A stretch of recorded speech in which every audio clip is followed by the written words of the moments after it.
Motherhood has a bigger meaning to me.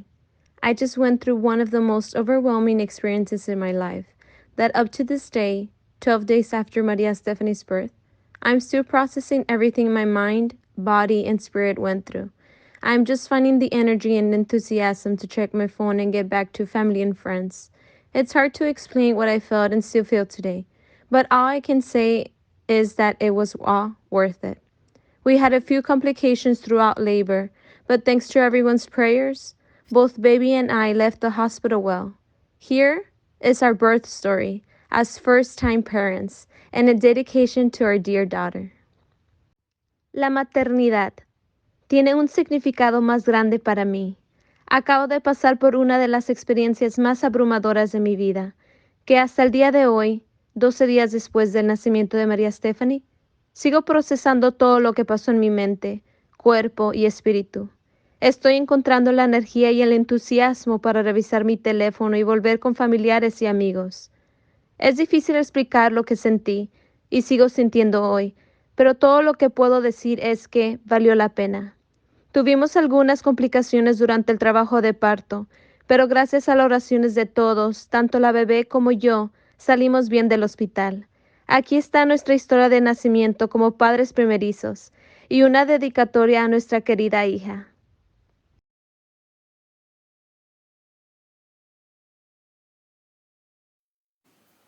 Okay.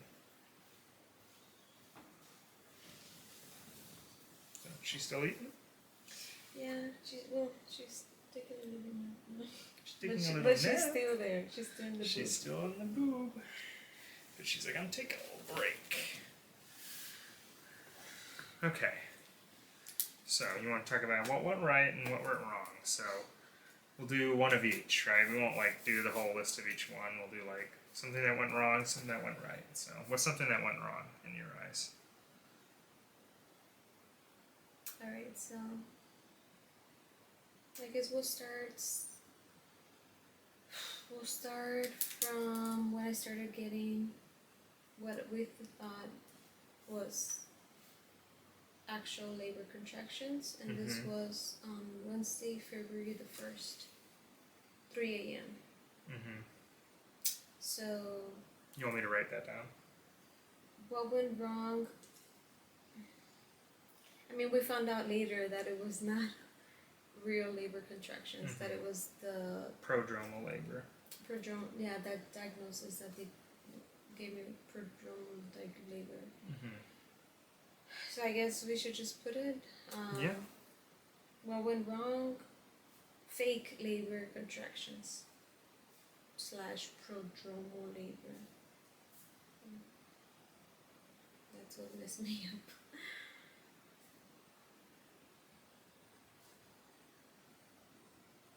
Okay. And this is just for the labor, right? Not, or should we mention like the baby being breech? But that ended up not being a problem because she flipped. Yeah. Like that was the problem for like weeks 30 through 36, but she flipped. So that ended up not being a problem. Because one of the reasons supposedly that some women get prodromal labor is because their baby is breech. The baby is breech, yeah. Okay, but we made sure that the baby was not breech anymore. So at least I guess we can just take that out. We knew she wasn't breech since week 36, and she stayed head down until she came out. Yes, you're right, because we had an ultrasound literally the next day. Okay, yeah. So, okay, prodromal labor, fake labor contractions over 4 days, 3 days. Okay. Yeah, so it's February 1st, 2nd, 3rd, 4th, 5th. The 5th is when you delivered in the morning. 5th is when I delivered, yeah, so. So over 4 days. Yeah. Okay. Was it? You started on the 1st? I started Wednesday, February 1st at 3 a.m. That's when I messaged our midwife. Yes. Okay. So what's something that went right? Something that went right regarding that?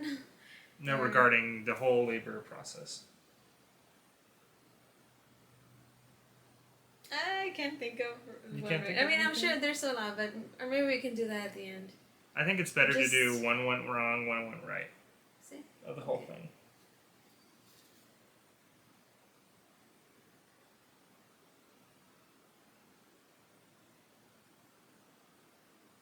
I'm like, since I'm trying to go like since the like order. So let's say since Wednesday, I guess what went right that day. I would say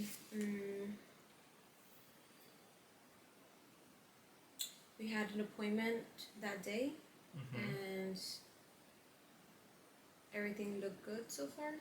I was gonna say baby was still heads down. Baby still head down. Yeah. Baby For that appointment on Wednesday. So baby still head down. That same day, Wednesday, February the 1st. At 3:30 p.m. That was the thing that stressed us out a lot, right? Yeah. You know, was the baby being breached? Like, Yeah. you know, for weeks and weeks, it was just, you know, hoping that this baby turned. You know, we were, you know, we still wanted to deliver at the birth center, and they had a release saying like, hey, just so you know, there's some increased risk with delivering breech. Like, just acknowledge that.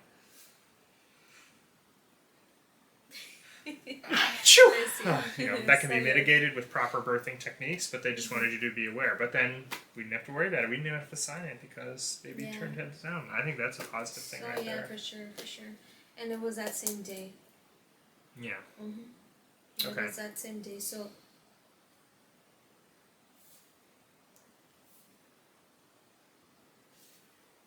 what's something else that went wrong?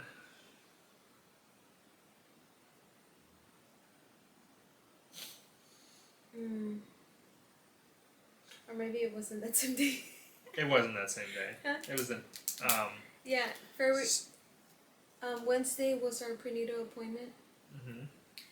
At 3:30 p.m. Everything was good. Baby was you know.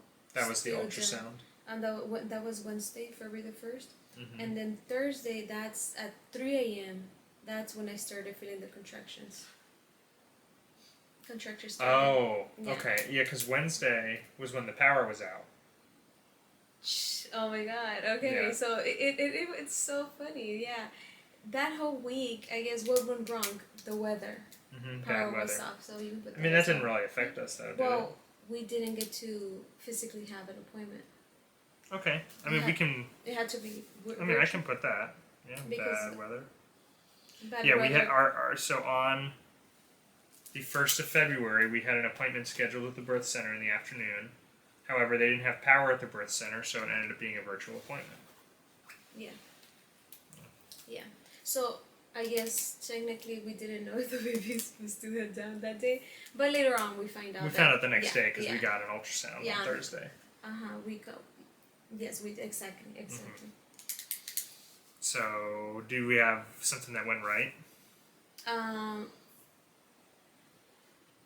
So bad weather. So we had to have the. I can think we didn't have to go deliver the baby with no power. The baby hadn't come yet. True. Like, we had bad weather and we missed our appointment, but imagine you started going into labor that day. And it's like... Oh my God, yes. I can't believe I told... And we even prayed about it together. We're like, please don't come today because they don't have any power. Remember? I remember even telling, like, some people, like, different people about it, like, oh, you know, thank God we...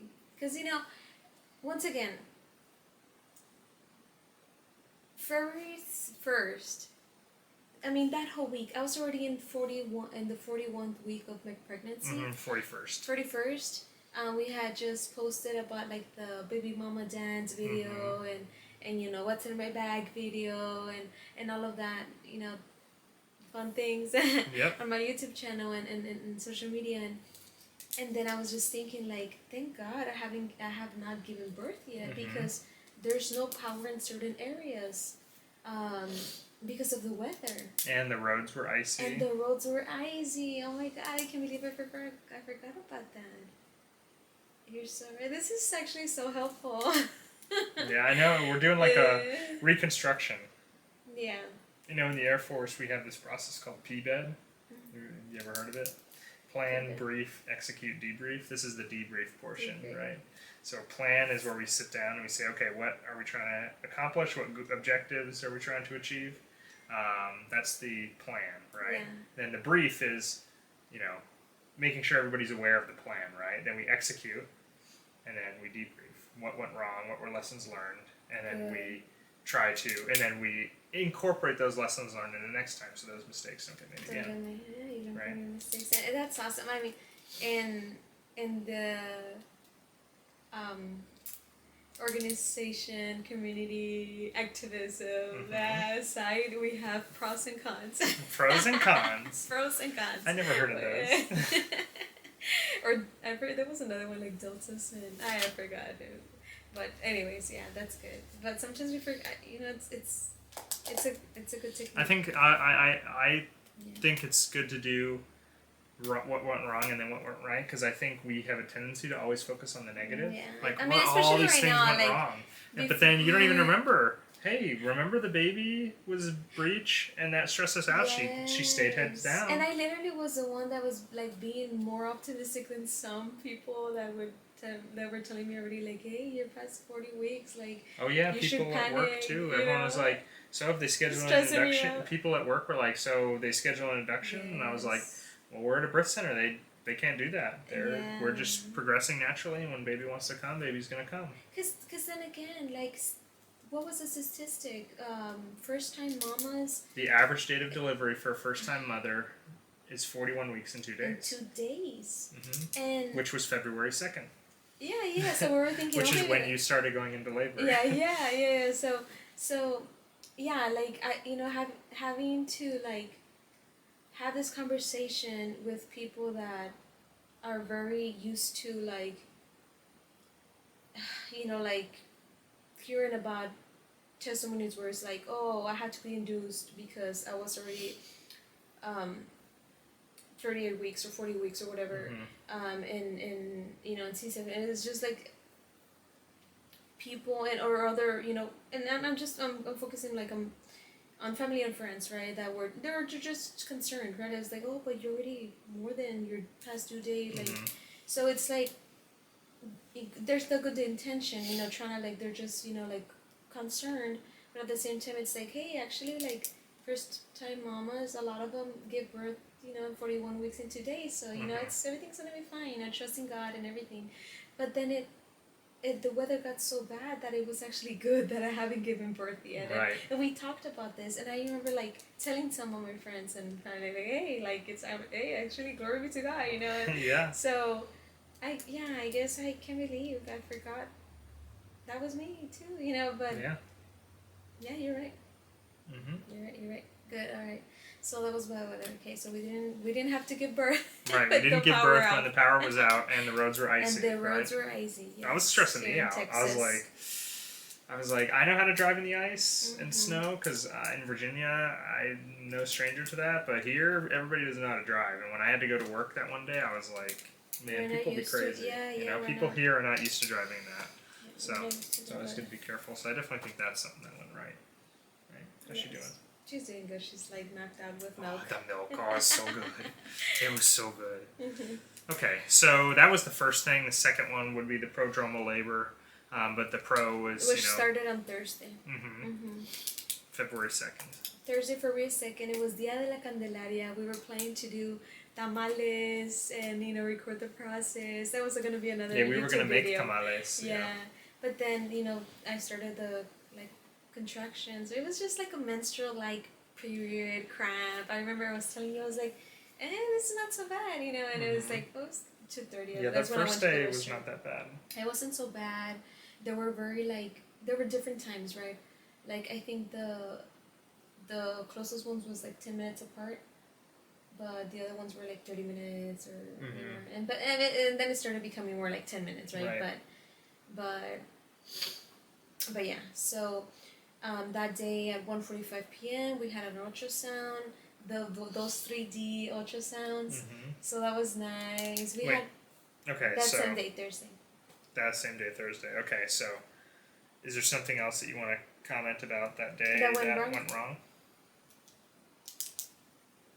Even though the contractions were just 10 to 20 minutes apart, I was very tired. I couldn't sleep because I had a contraction.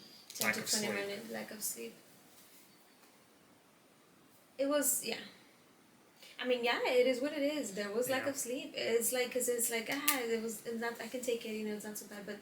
But we were both lack of sleep because when I would have one, you would try to jiggle me and do things that we learned through the Oh spinning yeah, I babies mean I classes. was tired because we were like, it was literally like I was kind of in a zombie-like state. I think we both were because it was like, lay down for like 15 minutes. I wait and I hear you moan and groan. And I open my eyes and then I would just roll over and I would go jiggle jiggle jiggle jiggle jiggle jiggle. You know, for how long the contraction was. Yeah. And then I roll back over and I like close my eyes and you Yeah. probably do the same. And then up 10 minutes later, jiggle jiggle jiggle.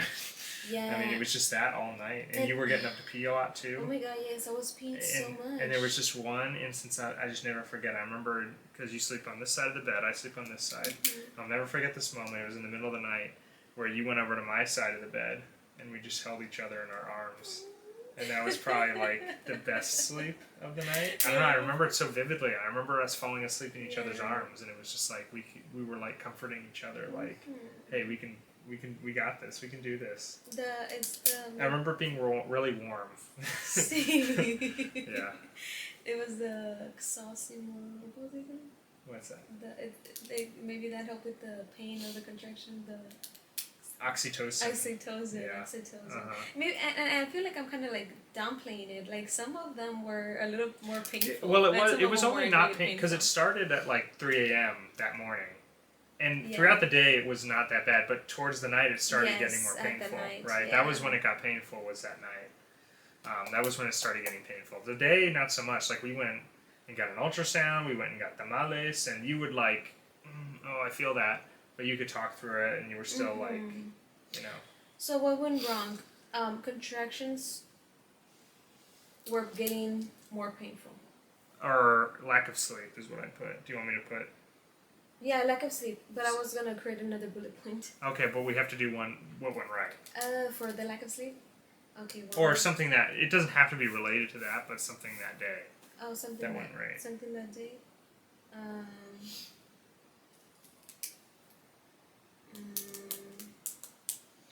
The ultrasound. Baby was still head down. We already put that. We had already put that. However, I think we can put another one related to the ultrasound. You remember when she smiled and we got that picture of her laughing? See. That was probably the most fun ultrasound we had, right? Yes, and then she let us record it. And we got to record it. Ultrasound. I forgot the location, the name of the place. I think it was 3D Amazing. It was Amazing Baby. Amazing Baby. Mm-hmm. She allowed us to record, and that definitely went right. I like that because some people, they don't like it. And the fact that she allowed us and we were able to capture that moment. I know. We got to capture amazing. The whole thing. And we got to capture that moment of you telling the joke about the ice cream, and which maybe you all have already heard. But anyway, to recap the story. Yes. We can add a clip to this. We'll add a clip. But it was when, you got the ice cream from Costco, and we load up all our groceries and stuff, and we get in the car, and you're like, Amor, do you put my ice cream in the car? I was like, there's nothing else in the cart. Like, I don't see it. Like, I don't know where it is. I was like, I didn't touch it. And she's like, well, where is it? I was like, I don't know. Is it in the back? Like, whatever. Your mom will look for it. So I put the cart back. We start driving. And then she's like, you're still like, where's the ice cream? I was like, okay, let me pull over here. I pull over at Walmart. And as soon as I stop, ice cream falls down the front windshield. And I get out and I put the ice cream back in the cup and I'm like, here, you want it? And you were like, no, I don't want it now. And then the baby was like, wham, wham, wham. Yeah, I literally kicking. felt the kick as soon as he said, all right, I'm going to throw it away. I felt a kick, like bad, like a big one, and then like the other one just moving around. That was her first tantrum Yep. inside my womb. And when we retold that story during the ultrasound, she was laughing. She was Yeah. smiling. We saw her, and we Yeah. got this amazing picture of her smiling and her pointing her finger See, like like, you like got the rid of meme. my ice cream. Yeah. That is That was so funny. true. Yeah, I love that moment. That is so true. She literally laughs as right after we told that story. Mm-hmm. So yeah, the ultrasound went great, and she allowed us to record. Yeah. And we captured the moment. We captured the moment. Maybe it can be another right one. We captured the moment. Yeah, sure. Captured The moment. the moment. Like we actually have the picture, and she laughed. She caught her smiling. And for the bad one, we can add the contraction freaking. Pain was getting worse. Painful contractions. Yeah, because we didn't know what it was. That's the other thing. Well, it was like, Well, it had to be a contraction because I was already overdue. First I mean, of we all. knew we thought that they were contractions, Maybe right? because Braxton Hicks. Because the question is first they asked me, "Oh, can it be Braxton Hicks?" I was like, "No, I think it's a contraction." The reason I didn't think that is because they were happening on a somewhat True. regular True, interval, which Braxton Hicks no. do not. No, and the difference about Braxton Hicks too is that with Braxton Hicks, if you walk or maybe to You the can back, usually relieve it by Yes, walking doing or something, doing moving. something. Yeah. But regular labor contractions, Yeah. you can't. Yeah. So that's why we were so confident that it was Mhm. I was going into labor. It was pre-labor. Okay, yeah. So now Okay, something else that went wrong. so far we have 4 bullet points, right, on each side. Yep. Okay, something else that went wrong that day. Man, my acid reflux was so bad. Bad acid reflux. Yeah, and I know this because I always know, like, when did I take the medicine, like the famotidine? The Pepsid. Basically, yeah. Acid reflux was not helping. And this happened like mostly every day of my pregnancy. But to be fair, I already had problems with acid reflux. It's just that with the pregnancy kind of made it worse. Mm-hmm. True. So acid reflux. Acid reflux was really bad. What about something that went right?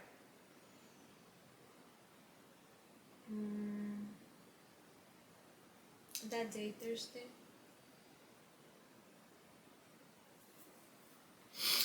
I guess. I mean, I guess I was still able to eat. Yeah. I was still able to eat. That's Later true, because on, eventually you weren't able to eat. So that day, something that went right is you were at least able to we were able to build up your strength. We went to Delia's. Yeah. You got salad, tamales. And you paid for it because I you paid got for baby it. Jesus. I found baby Jesus, so I had to pay for it.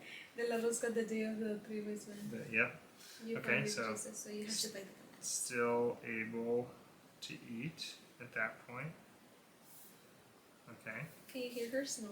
I do. So cute. Can I peek inside? Yeah. Chiflada.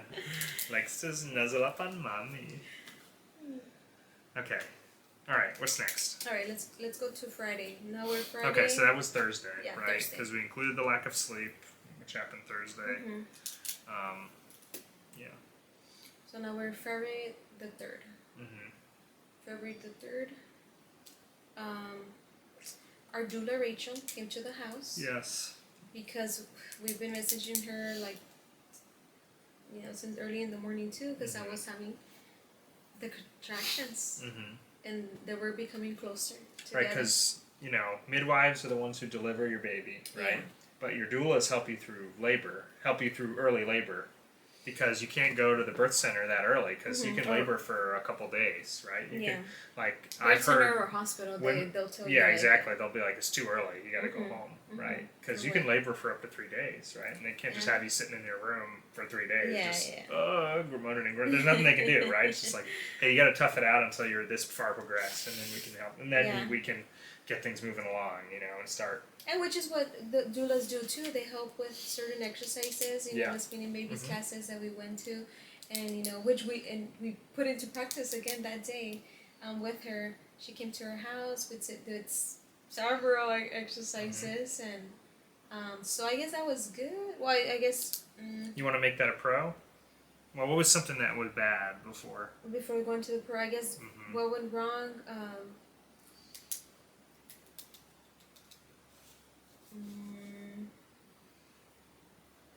Oh no! Wow! Now I'm having a hard time figuring out what went wrong. That day, Friday, what went wrong? I mean, I guess I was still having contractions, and Yeah, they're maybe I could closer. say, They're maybe I closer. could say like you still hadn't progressed far enough to go to the birth center, right? Yeah. You were in a lot of pain, But we didn't know. We didn't know if. well, I was texting our midwife too. Like, not Oh. only was I texting our doula, I also was texting our midwife just to keep them all up to date Yes. on what was happening. And she was still like, "It's Try to still get too rest. early, right? Just Try get to rest, right?" Too early. Mm-hmm. And then we had an appointment that day too in the Right, evening, true. so that's why it's like, oh, we'll see you later. Yeah, exactly. Mm-hmm. So, what went wrong? We said that I still hadn't progressed as to, because the other thing that she mentioned is like base it off also on like how you see her. Like if it's like actual, she'll be like more like in pain, and I was kind of like toughing it out. I was Right. like still doing things. I mean, but then again, I don't know. It's because everyone's different. Like I feel like that shouldn't be a reason to, like no, you're not labor yet. Because Yeah. because I tend to like sometimes just smile things out and maybe okay. What went wrong? My water hasn't broken. Water not I breaking. mean, that doesn't really matter.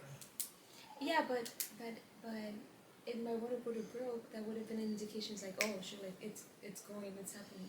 No? Right, but it still may mean that you're not ready though, Yeah. because your water can break and you could be 1 centimeter, and it's like you still Yeah. got to labor till you're at least 6 centimeters.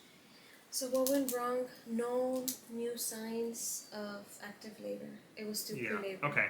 Yep. No New active signs. labor.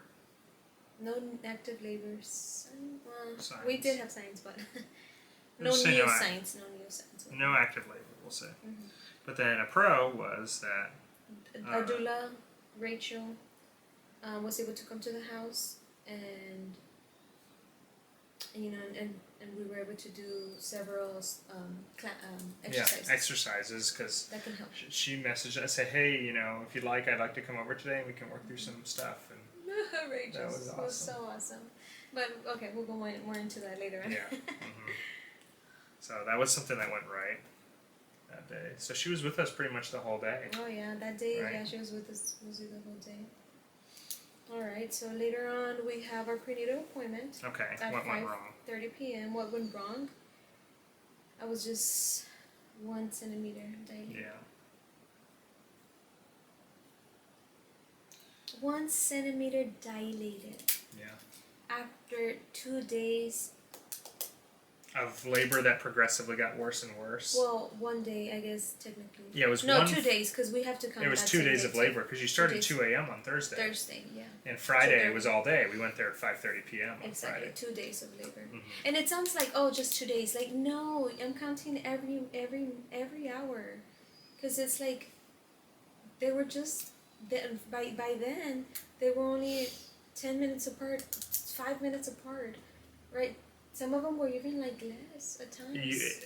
By that point, it was 5 minutes. It had gotten to 5 minutes apart. 5 minutes apart, yeah. Because I was like, oh, 5-1-1 rule, right? Oh, yeah. If the contractions are 5 minutes apart, lasting 1 minute long, and for at least an hour, and that had happened multiple times. Now, what didn't happen was it wasn't consistent.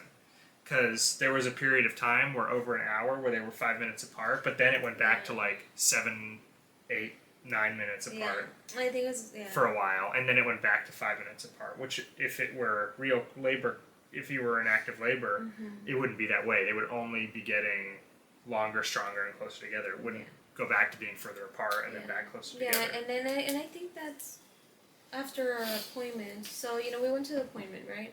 So what went wrong was that only 1 centimeter dilated, right? And basically, we later had a conversation with our midwife, messaging her like that I could have, that's when they told me, like she's having the prodromal labor. Prodromal It was actually Rachel who mentioned it to me. She texted me that night when I told her about how you had what the status was after our appointment. She said, "Let me know what happens at the appointment." And then I texted our midwife and I was like, "Hey, is this what this is?" And she said, "Yeah, probably." Yeah. Yeah, you're right. And I think in that moment, we both felt we felt like we just lost a battle.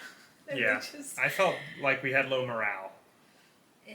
Yeah, I was talking all about morale in military terms. Like I felt like demoralized. We both felt demoralized because it had felt like you were going through all this pain, like 2 days of pain, and a day of no sleep, and now we were faced with another day of no sleep, and we were told that it was like you're not even started yet, and we were like crap.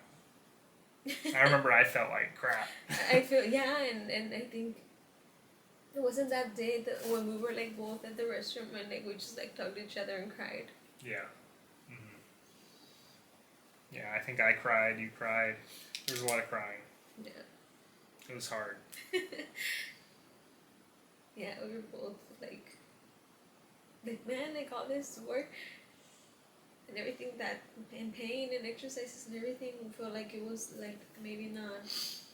It was just, they had just been in vain, but we know that's not true, right? Because everything helped too. I mean, the fact that Rachel was here, like supporting us, and you know, we were bonding as a as a couple too, and we were just excited and trying to be optimistic through all of this. I think was good. So what went right? Great support system. Yeah. Great support system. My mom helping us with the food. She made us all food. What went right? That was one thing we never had to worry about, was getting fed. Mi mami chula. I mean, there were times when you weren't hungry.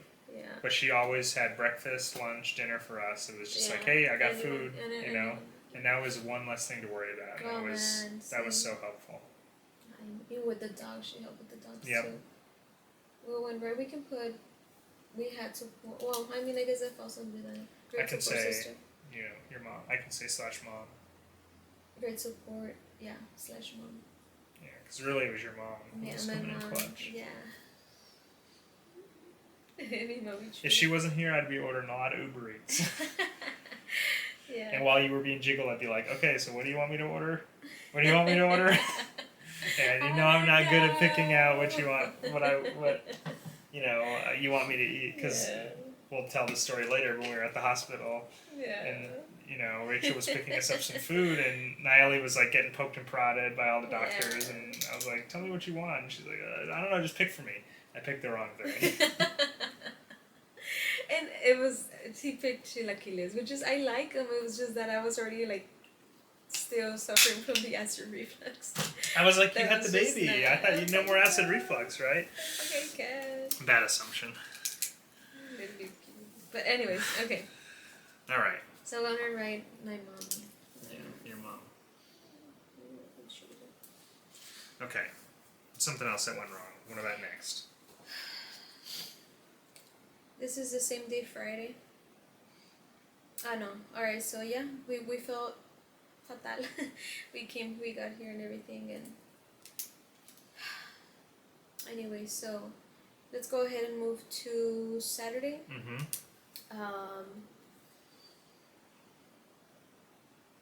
I think Saturday, that was the toughest day. We both were still sleep deprived. We haven't slept. And I'm having a lot of contractions throughout the night. Throughout, that morning was the worst. Say lack of sleep and worse pain. Ay, qué amor. She's saying, yeah, that's true. That day, I was like, come on, man. Oh no, she's saying, that day I pooped. Oh my god, what went wrong? Maybe that day, that's when the baby felt stressed out, because I was so stressed out. And maybe that day was when the baby pooped. Yeah. Because of all the pain and suffering and stress I had gone through those past So why don't we days. just say increased pain / baby pooping? Increased pain, stress.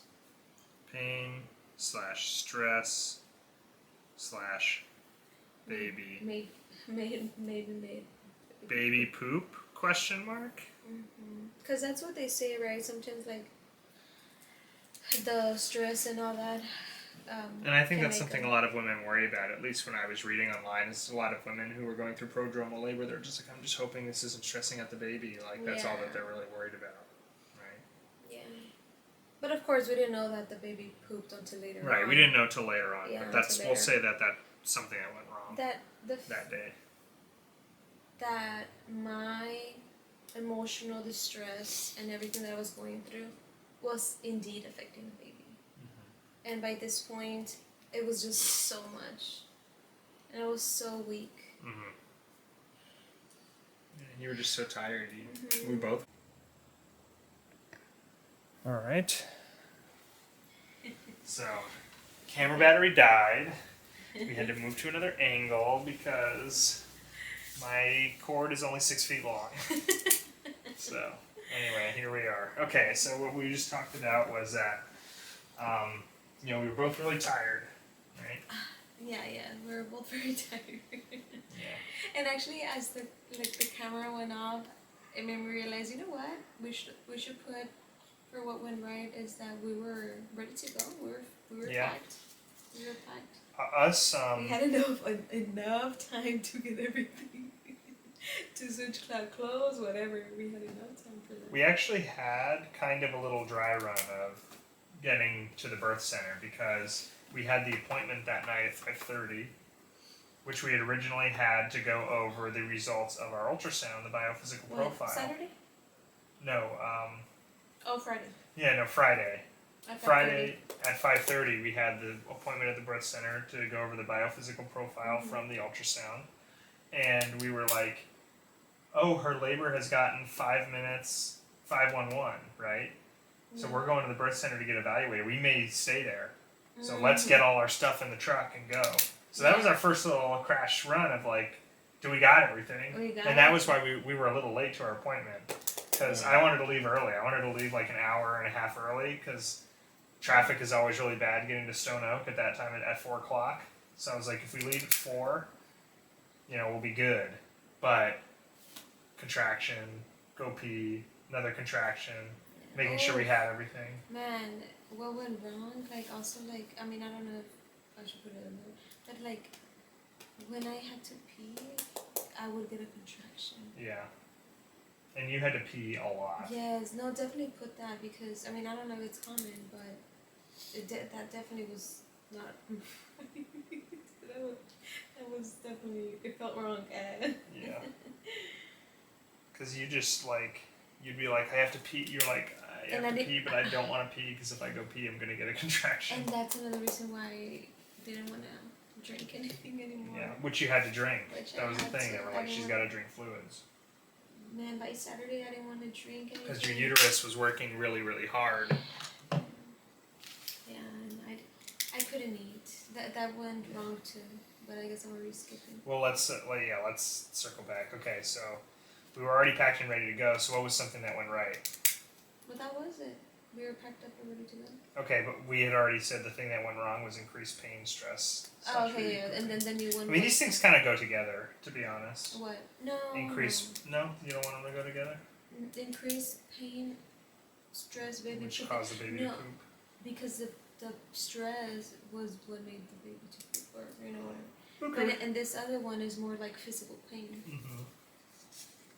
Okay, so what went right then? Like, I feel like it's something that if you don't go through it, you wouldn't think of. Like, oh really? When you pee, it's like. Anyways, okay. So something that went right.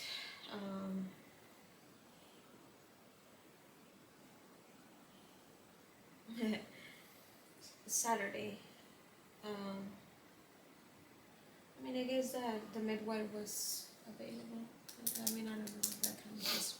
Oh, I was actually going to say everyone was ready to go. Or what? Saturday morning, I got a little bit of hope from our doula because she was like, I really think the reason your labor isn't progressing is because of the way baby is stuck in the bottom right of your pelvis, right? Because her back was all on your left side, Yeah. right? And so she was like, her back was all along the left side and her head was down in your right pelvis. She wasn't engaging in your cervix, Yeah. which is why your labor wasn't causing cervical change. Yeah.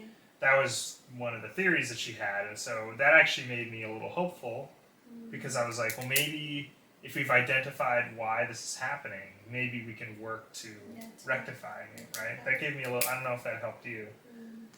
That was kind of a positive. Like So- it gave me a little bit of hope because I was kind of despairing, but that kind of So I guess what went right would be that we were still able to move to do the exercises. 'Cause, Yeah. I mean, the fact that I was still managing to. able. You were still able to. Hold on, let me see. Still able to exercise to move baby. Yeah. Right? Like you weren't so out of energy that you just couldn't do anything, right? Yeah. You still had some energy to. Like and I think that's another thing about me. Like it's like I'm trying to like also like I don't know. I'm very like try to set a good example. Try to like be optimistic. And I think I was still trying to have that mindset. But later on, I think that's another reason why I was like, I'm gonna call the midwife and tell her that if they can check me again or if not, so we can make a decision. Okay, well. Because sí es cierto. I remember.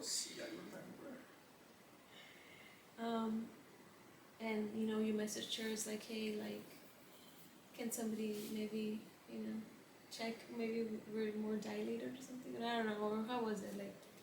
And it wasn't our midwife that checked us on Saturday, but it was one of their midwives. Yeah, it was the other midwife. So Yeah, what had happened Saturday is that Rachel spent the whole day with us again, which I don't want to say is another pro. Oh yeah. I kind of want to say that's another pro. Do you have another con that you want to say for that day of what went wrong?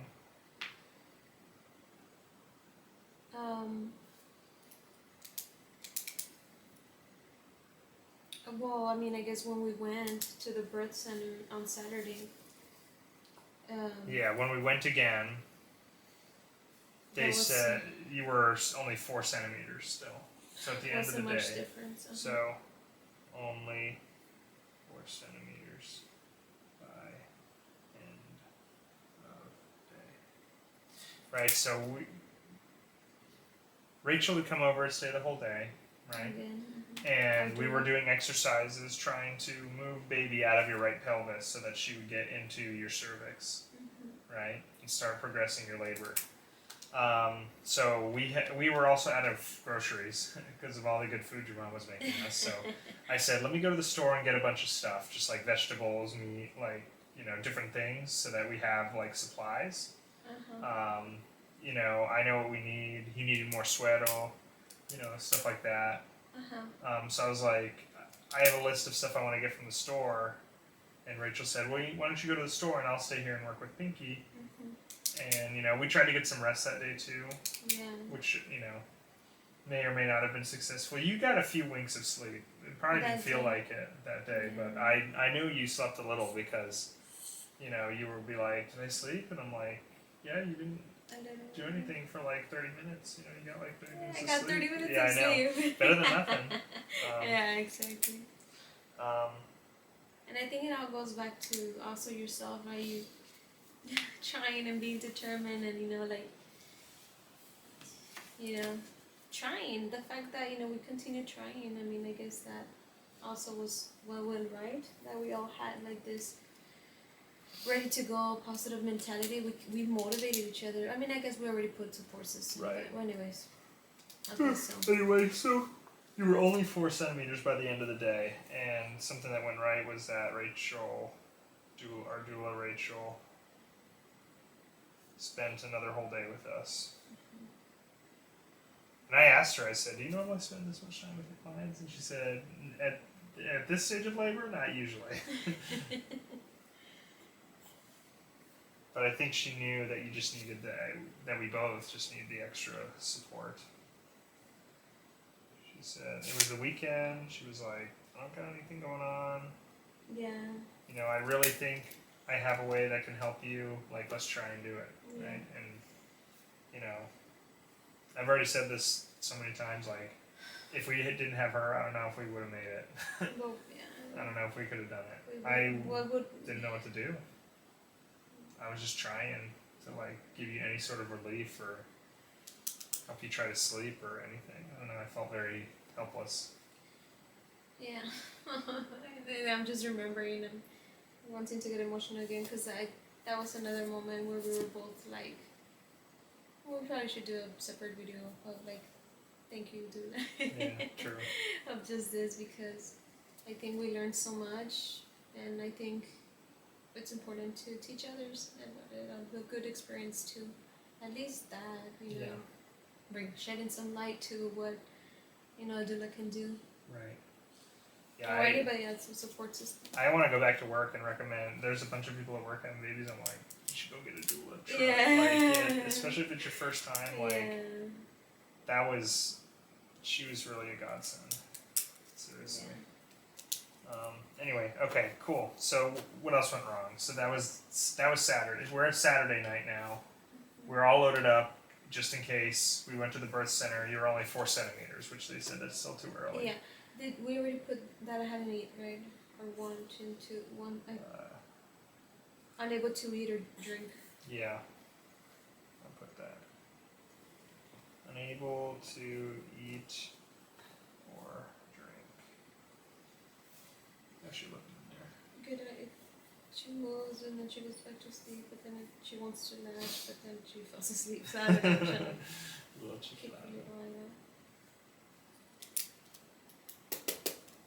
Okay. Unable to sleep and eat. Eat or drink or sleep. Or sleep or rest. So what was something that went right then?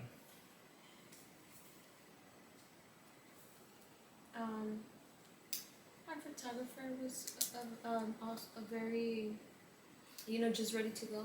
She was available. She met us at the birth center and she got to take some pictures of us at the birth center. Yeah, because we were still hopeful. We were thinking maybe, you know, just maybe, I'm already 10 centimeters, you know, whatever.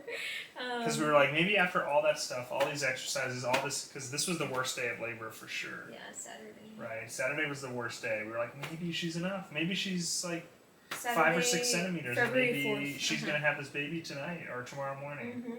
Right?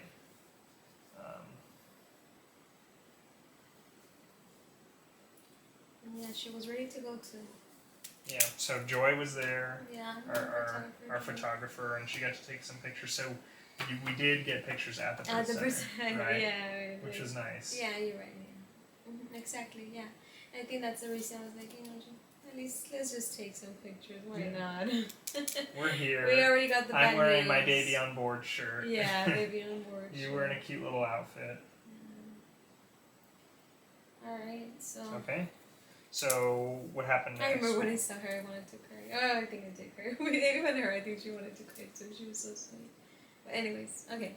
So what else went wrong? We had to transfer to the hospital. Yeah.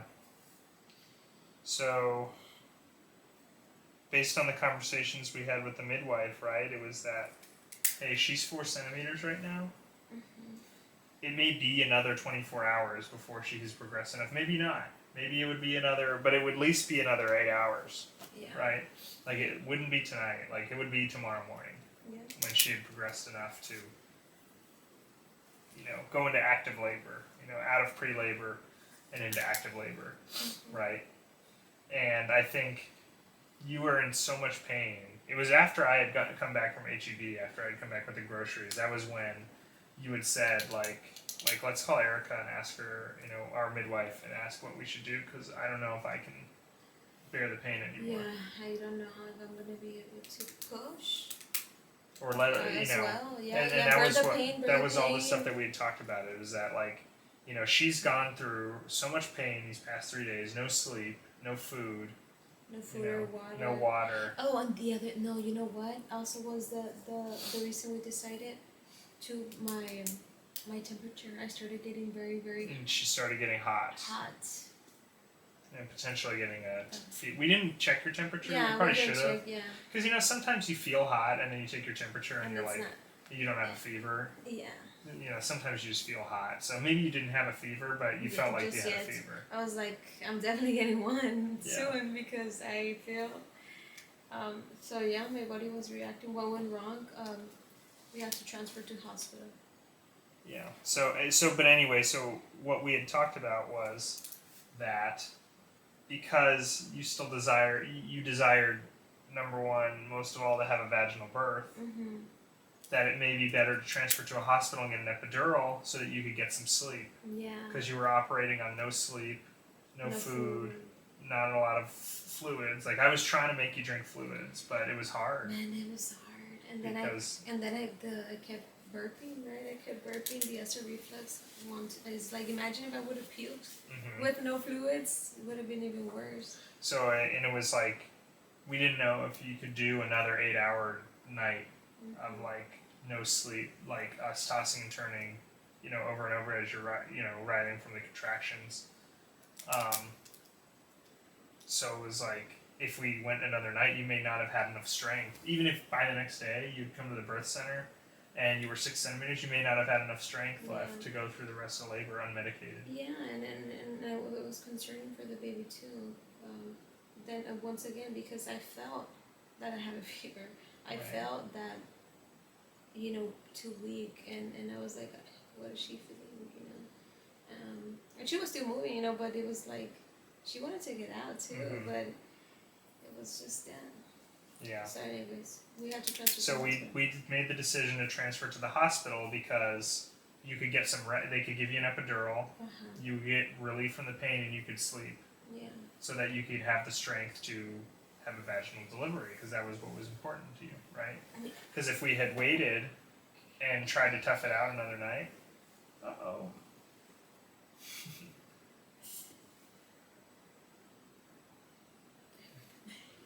if we had waited and tried to tough it out another night, you may not have had the strength to push, and then they would have had to transfer you to a hospital, and then you would have had a C-section. They'd have been like, oh, she is not able to push, so a C-section. Yeah. But in this case, at least you would have been able to get some rest and still potentially have a vaginal delivery.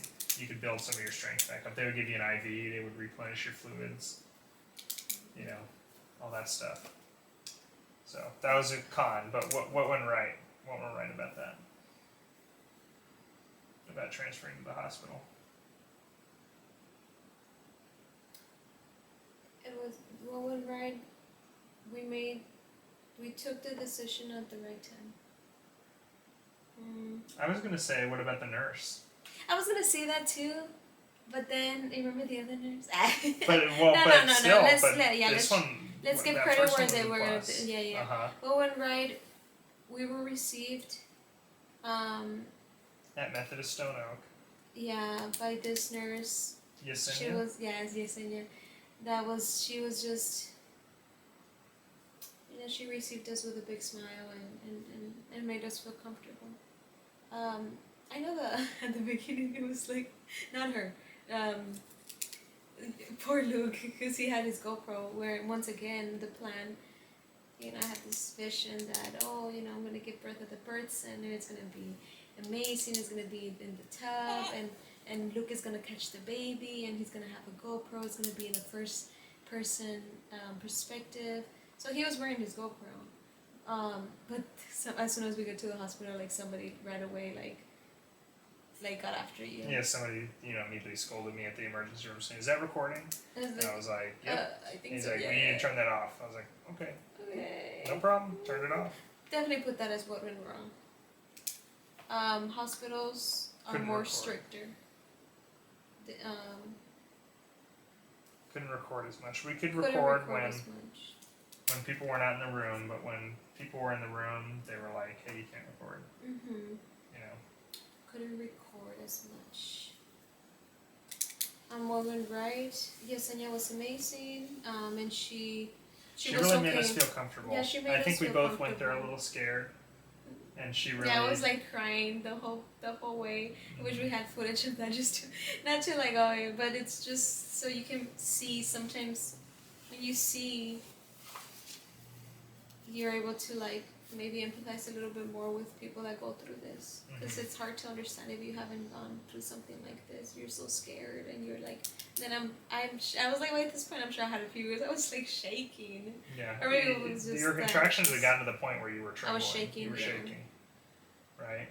But she was like, okay, so she was like, why are you here, right? It's like, hey, well, we transferred from this birth center. She's been going through labor for this long, and she really wants to have the vaginal delivery. So we want to get her an epidural so she can rest. And she immediately like understood. It's like, oh yeah, we're gonna make having the vaginal delivery a priority. So we're gonna get you the epidural. We won't induce you yet. They said we're not gonna give you the pitocin yet. She's like, especially because I was having so many contractions. She's like, I don't think you may even need it, but it's an option if you want it.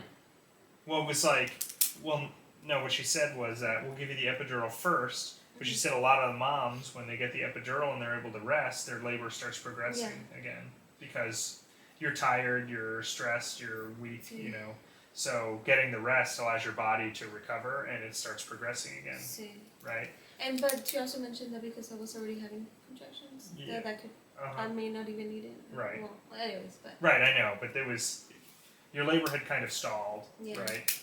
So it was like get some rest and maybe it'll start progressing again. Right. Okay. So yeah. So anyway, she was great. Yeah. She was cracking jokes with you and your mom, and she was super friendly. She was bilingual. That's awesome. And she allowed us to take some pictures too.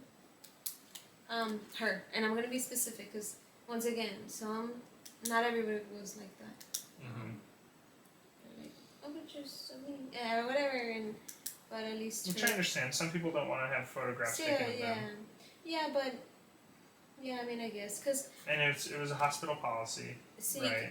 Yeah, because I guess like because going back to the photographer, we hired a photographer, and originally they had said that the hospital did allow 4 people, right? And it was gonna be her, our photographer, my mom, you, and our doula, and she Yesenia said that but the number she wasn't unsure. I was like, I don't know, but. Because 4 includes you. Okay. But remember, they said, but doulas don't count. Because doulas don't count, yeah. But then it was kind of like, but then because of what happened, we're gonna have the NICU in here too to help with the baby when she comes out.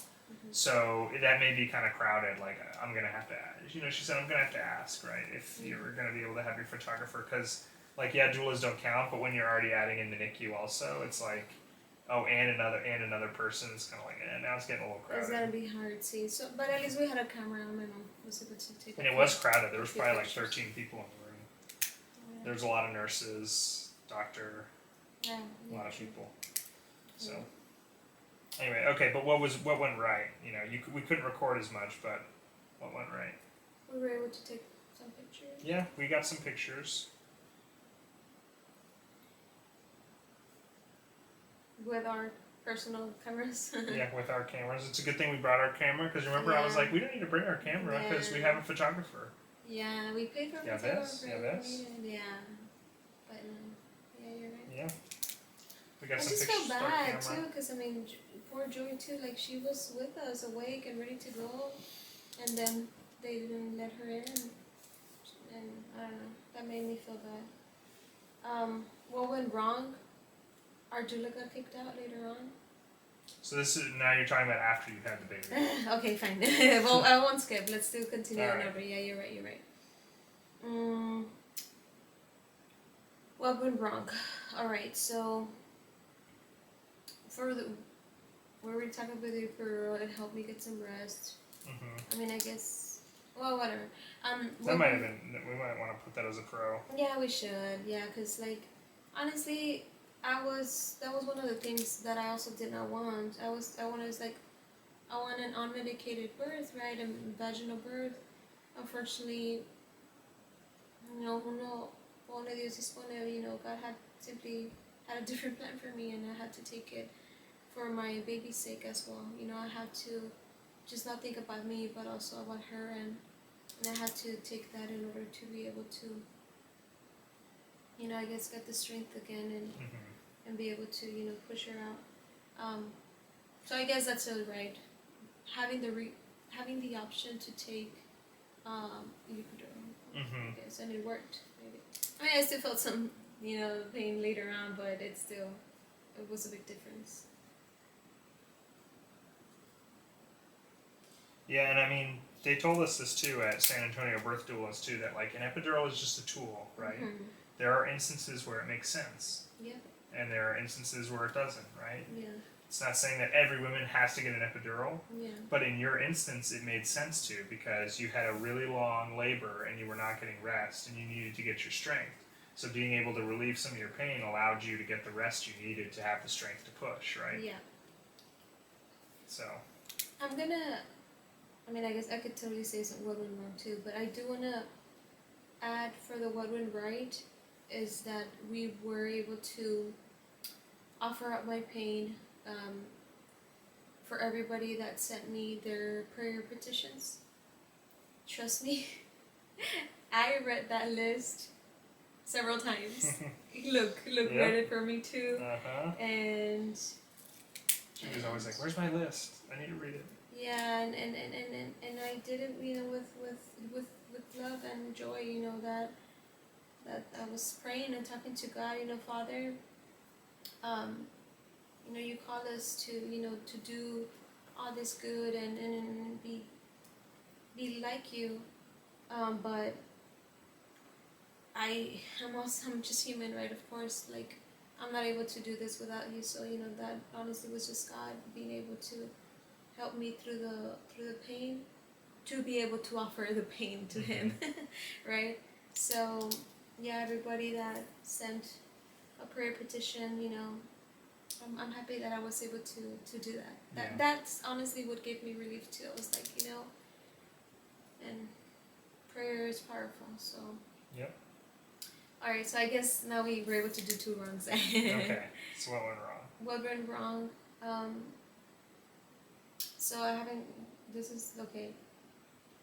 I get the epidural, I get some sleep, and I wake up, my water broke, and that's when we find out that there's poop in the... Yeah, there was the baby pooped. Meconium in the water breaking, right? Yeah. So what that means is that, the meconium is that first poop that the baby has. It's like black and sticky. Yeah. But when your water broke, so you got some sleep, you woke up, you were 5 centimeters, so you had started progressing. Yeah, we went back to sleep, yeah.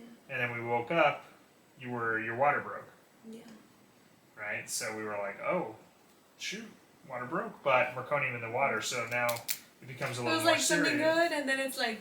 Right, it was like, okay, well now we may need to get the NICU involved because we want to make sure, your daughter is... Oh, sorry, so I can look at the... Oh, okay, I'm just trying to get it away from her head. Yeah, for sure.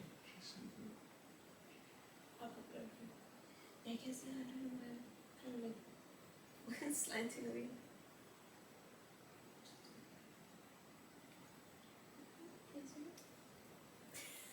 This is so funny. This is actually pretty cool if you ever need to breastfeed or give someone. I'm trying to listen to her breathing. Okay, she's still breathing. I like to hear her breathe. It gives me calm. Because I'm like, oh, she's still there. She's breathing. She's good, yeah. I guess I can let this go, but I just want to make sure I can, look at her and she has a little bit more air. Yeah. Yeah, anyway, so there's meconium in the water, so at that point they said, okay, we probably want to give you Pitocin so we can move your labor along faster. Yeah, that's what because we want to get the baby out. Yeah. Because there's a risk of infection, potentially. Oh, yeah. And another thing that went wrong, since we have another... Since we did 2 things that went right. My fever. Yeah, started having a fever. So then there was concern that you may have an infection, right? and that might affect you and the baby. So Yeah. then they wanted to give you antibiotics as well. And did they give you antibiotics before you gave birth, or was it not until after? I don't even remember. Yeah, I don't even remember either. That's why I like recording. Yeah. So you can go back and see. I remember. Yeah, I know. It was all kind of a blur. It was. Yeah, I think it was after they gave you the antibiotics, but maybe they gave you some before. Maybe and before. I don't remember. Because I was already high. Remember when we? No, it was before because they had given you an IV, and I remember they gave you some medicine. So you'd started having a fever, so they started you on antibiotics. Yeah, you're right. I think that's when. Because they were worried you might have had an infection. Yeah, so that was before. Yeah. Yeah, you're right. Yeah, I mean, I felt like I had a fever. Let's see. So. Okay. So I guess I still had a fever. Started having a fever. Or whatever. Okay. Then what else went wrong? Now we're back at one thing wrong, one thing right.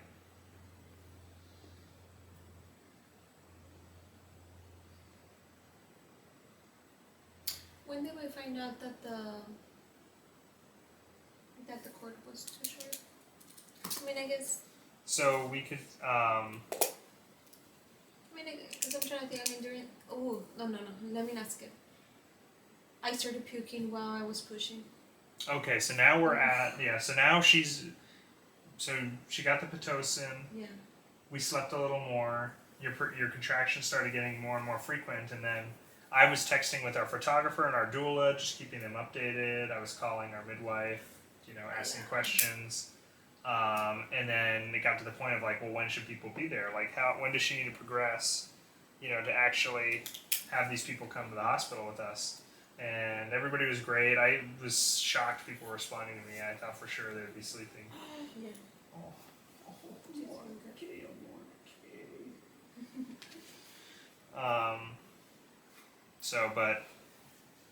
Basically, I texted our photographer and our doula, and it was like, hey, she's this far. They're giving her Pitocin, and they're like, okay, we'll leave there at 5. It was, I think, was it 5? Yeah, it was like 5 a.m. I think was when Rachel got there. Maybe because I was pushing for a while. And Joy was on her way too, our photographer. And went right when Rachel got there. And they were like, okay, we're ready to start pushing. And I kind of was like, pushing? Oh no, I thought I had more time. I mean, I don't know. I don't got to do anything. Yeah. I was like, I started feeling really anxious. I was like, oh no, it's happening. Oh yeah. So, yeah. I wish I could, I wish I'd relive that moment, but I wish I could see it.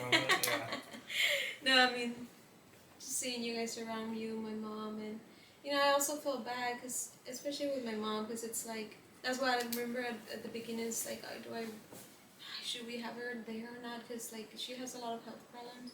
I want her to feel, when you see your own daughter, I mean, I don't have a daughter, well, now I do, but, like, somebody you love in pain, you also feel bad. Yeah. And I think that was her concern, too, at some point, but you guys were doing good. So, okay, so what went wrong? Yeah, anyways. What went wrong? So she starts pushing, right?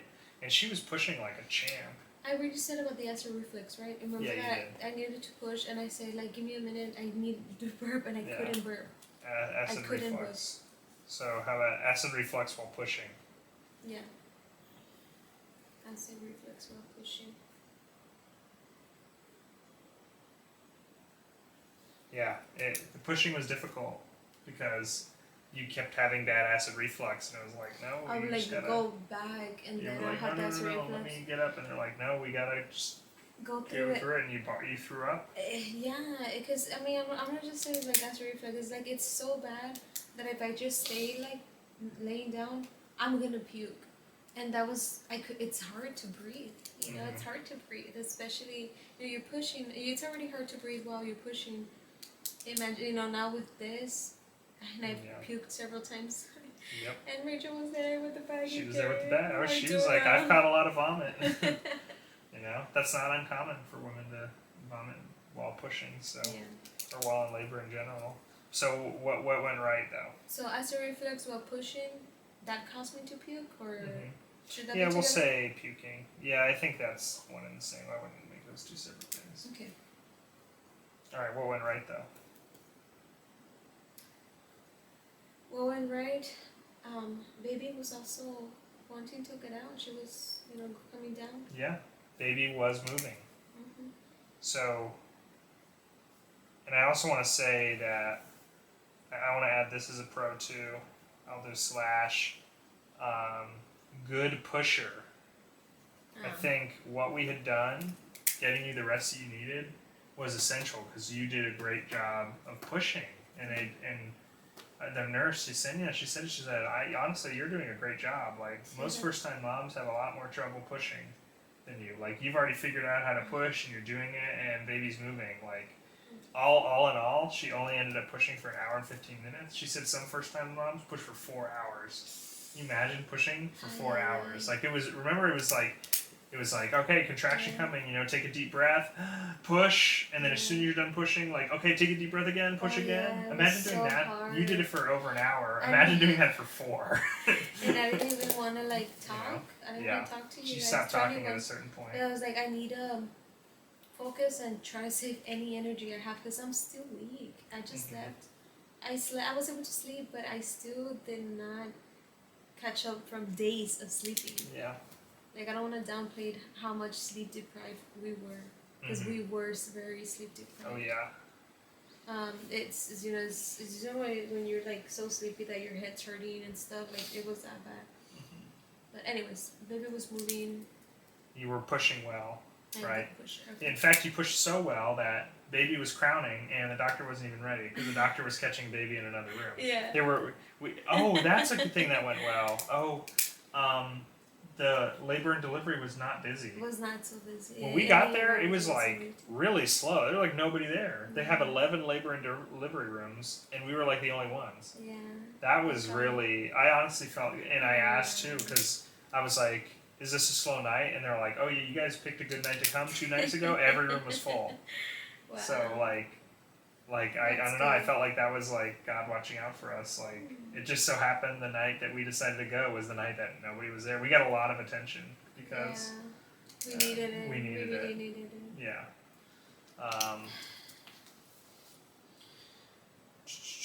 Anyway, I want to add that as a pro.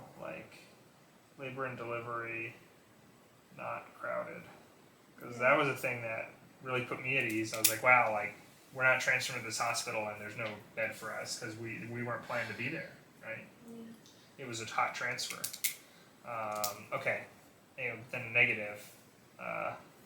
Yeah, you did such a good job pushing. The doctor wasn't even ready. I saw baby's head. I saw little Maria's hair, and I was okay, we gotta wait for the doctor now to come catch the baby, right? True. So, yeah, you did awesome. Okay, but what's something that went wrong? I already said puking. The cord. I don't think we put it down. So we can say no delayed cord clamping. And what does that mean? So what delayed cord clamping is after the baby comes out, they usually wait to clamp the cord until all the rest of the blood has run from the placenta to the baby, and the cord goes a different color, I guess, now that the baby's out, and then they clamp it. So they let that last bit of stuff go into the baby, and then they crimp the cord. And sometimes they allow the dads to cut the cord, no? Yeah. Oh yeah, I didn't get to cut the cord either. So I'll put that. Didn't get to cut cord. So the doctor comes in and she's like, "Hello, I'm Dr. Carol. I'm gonna be catching your baby." And I saw the baby come out, and when she came out, she was like, "Okay, cord is too short. We're unable to do delayed cord clamping. I'm gonna clamp and cut right now." And I watched her, and she clamped. I saw it was short because the baby wasn't very far from where she came out. She wasn't able to go very much further, so she cut it. I'm shocked because I was out of it. Yeah, she was out of it. Once she pushed the baby out, it's just I pushed it out. Ow, my head. Hold on, let me move this. I watched the whole thing. It was she had to cut it right away, and a bunch of blood spurted out of the cord. So. And I had to continue with the placenta too. Right, but that was kind of that was the bad thing that happened. Because you didn't get to do skin to skin right away. they had to take her over to the little table with the NICU nurses. Which is something that I wanted. Right. So I guess no skin to skin right away. Yeah. No skin to skin. Because they probably had the baby for 20, 30 minutes. Maybe. I don't know how much time passed, honestly. I don't know, yeah. It was all a blur. Like, I don't know how long they had her. She came out stunned. They said stunned, right? Which is, again, it's like kind of it sounds kind of serious, right? Like the baby was unresponsive, but they had to pump her, they had to syringe out from her stomach 3 times to get the meconium out. That was in the amniotic fluid, so she was over at the table for a while, and they were warming her up. She was, all babies come out gray, right? And then they get their color. And she started getting her color, but she wasn't crying, which I thought, could have been scary. And she came out stunned, which means she was unresponsive at first. And they had her over there for a while, so we didn't get to do skin to skin. They immediately cut the cord and then brought her over, and then the doctor started helping you push out the placenta. I'm sorry, I'm gonna put more wrongs, and then we can figure out what. Okay. But. Well, I got it right? Huh? I got it right that we can put. Which one? You got to deliver vaginally. You didn't need to get a C-section. Yeah, you're right. Yeah.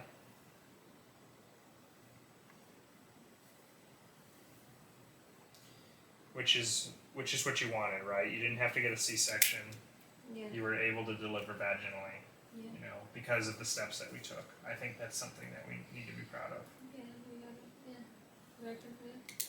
That you should be proud of. I mean, I didn't do anything. But.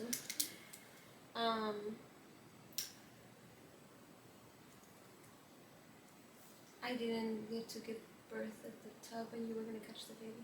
Yeah. No tub birth. Because I remember we were excited about that. Well, I didn't want to catch the baby. When that midwife asked you, you were like, "Oh, really? I can catch it?" No, I did not. I knew I could. I didn't want to. I was like, I didn't. I was like, I'm worried I'm gonna drop her. I was like, I'd rather you guys do it. You're better. I know. I already. Yeah, it says and then but your bag. You had your swimming shorts and your towel. Well, that's because he wanted me in the tub with you. Sure. Yeah. So no tub birth. No me catching the baby. No me cutting the cord. Right. That was all the things that were in your birth plan that you wanted, but being that we were at the hospital, that was not a possibility. Yeah. But positive though. No medical complications, right? Well, because what I want to say though is, imagine we had stayed at the birth center, right? You had done another day of labor, and you were able to deliver at the birth center. But let's say we were at the birth center and we found out your water broke and there was meconium in the water. Yeah. But I mean, I guess that goes with we got to deliver vaginally too. No, but what I'm saying though is that the baby had the help that she needed, right? Like, they had the NICU there, so we didn't have to transfer. We were already there, right? Because I honestly don't know. I don't know if the midwives, if your water had broken at the birth center. But then again, we don't know that because we don't know exactly when she pooped. Yeah, true. But right. I mean, I don't know. Yeah, you're right. I mean, we can put it as right. How would you write it down though? Because we had already put. We took the decision at the right time. Or something like that.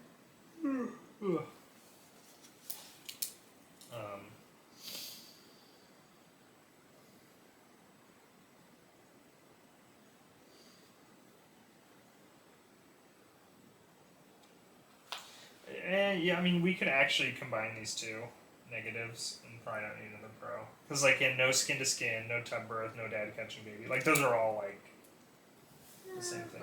Well, no. Also, no delayed cord camping is the same thing, too. No, because I mean, I guess it depends on the person. Like, some people can care less, but... Okay, that's fair. Yeah. Okay, so something good that happened then.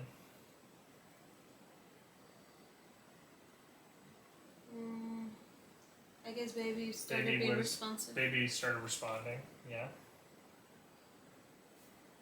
Yeah, I mean, that we gotta count our blessings for that. Yeah. Right? That she came out and she was responsive, right? She survived the trip out of your womb, and, I heard her cry. I saw her. I watched her writhing over there as they were poking and prodding at her, and I was like, "Hey, what are you doing to my baby?" Okay. And when we were wrong, I tore. Yep. So they You had tore. to sew me. Which, up to this point, it's something that I'm struggling still with pain. I'm having pain. Yeah. And we're. How many days? What's today? Today's. I mean, I think you'd still Thursday. be recovering even if Yeah. you didn't tear it. Thursday, February 9th. I mean, yeah, but it's like. I mean, Because your uterus is still shrinking too, and you're going to be bleeding. And I think you would have. Oh yeah, for sure covering, but I don't know, but it's painful when I pee, it burns, and I don't know, or maybe it happens to everyone, even if you don't. If you don't tear. I mean, it's pretty common. Same. That could have happened while you were at the birth center too. Same too. Oh yeah, That's 100%. The tubs help. I think they help. Yeah, they that's make what it I less remember. likely for you to tear, but just because you're in a tub doesn't mean you won't tear, right? And that was actually in our thing of the things midwives can do. They can stitch you up, you know, if you tear, which happens, right? Alright, so.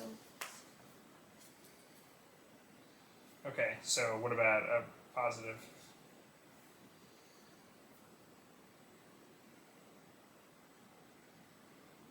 I don't know. After that. What about holding the? Being able to hold the baby. Yeah, being able to hold the baby. That was a pro. You know, once they had done their things and the baby was stable, they brought her over and you got to hold her, and that was just like, I don't know, that's a moment I'm never gonna forget. Like just seeing her little face and looking up at you with her big dark eyes. She was beautiful. She was perfect.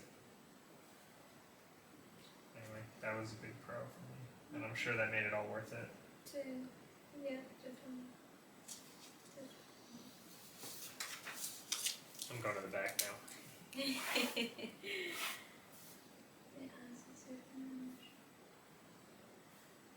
Like to me, like once I saw her face, and again now I wasn't going through as much as you, so it's not like I'm like it was all everything I suffered was worth it. But for me, like you know what I had to go through, which was nowhere near what you had to go through, right? I'm not trying to downplay or anything or trying to overhype what I did. You know? I felt like it was all worth it. It was like got to hold her, got to see her, and it was like this is who we did it for. This is we've always wanted a family, and now we're starting our family. So that to me was worth it. A mini Pinky. So anyway, okay. So what went wrong again?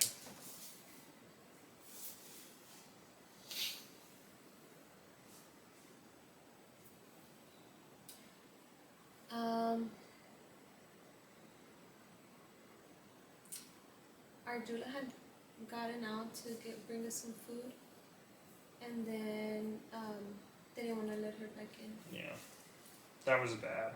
That was so bad. And we just felt so bad that also like the way that they pretty much kicked her out, like in front of everyone. Yeah. Like it was very rude. It was so unprofessional. Yeah. Yeah. And I think this was already like a different shift. Yesenia was gone. Mm-hmm. Yeah. So basically, you'd given birth, you had the baby, and Rachel said, you know, hey, let me go get you guys some food. You know, you haven't eaten anything. And that was when I picked the wrong food. Do you want to put that as a con? I picked chilaquiles. Nah. What went wrong? Luke picked me the wrong breakfast. Yeah, so I and this is literally breakfast, yeah, because it was already like it was morning. It was 7 in the morning. 6, yeah. Well, she gave birth at 6:30 a.m. 6:30 6:32 a.m. On Sunday, February the 5th. February the 5th.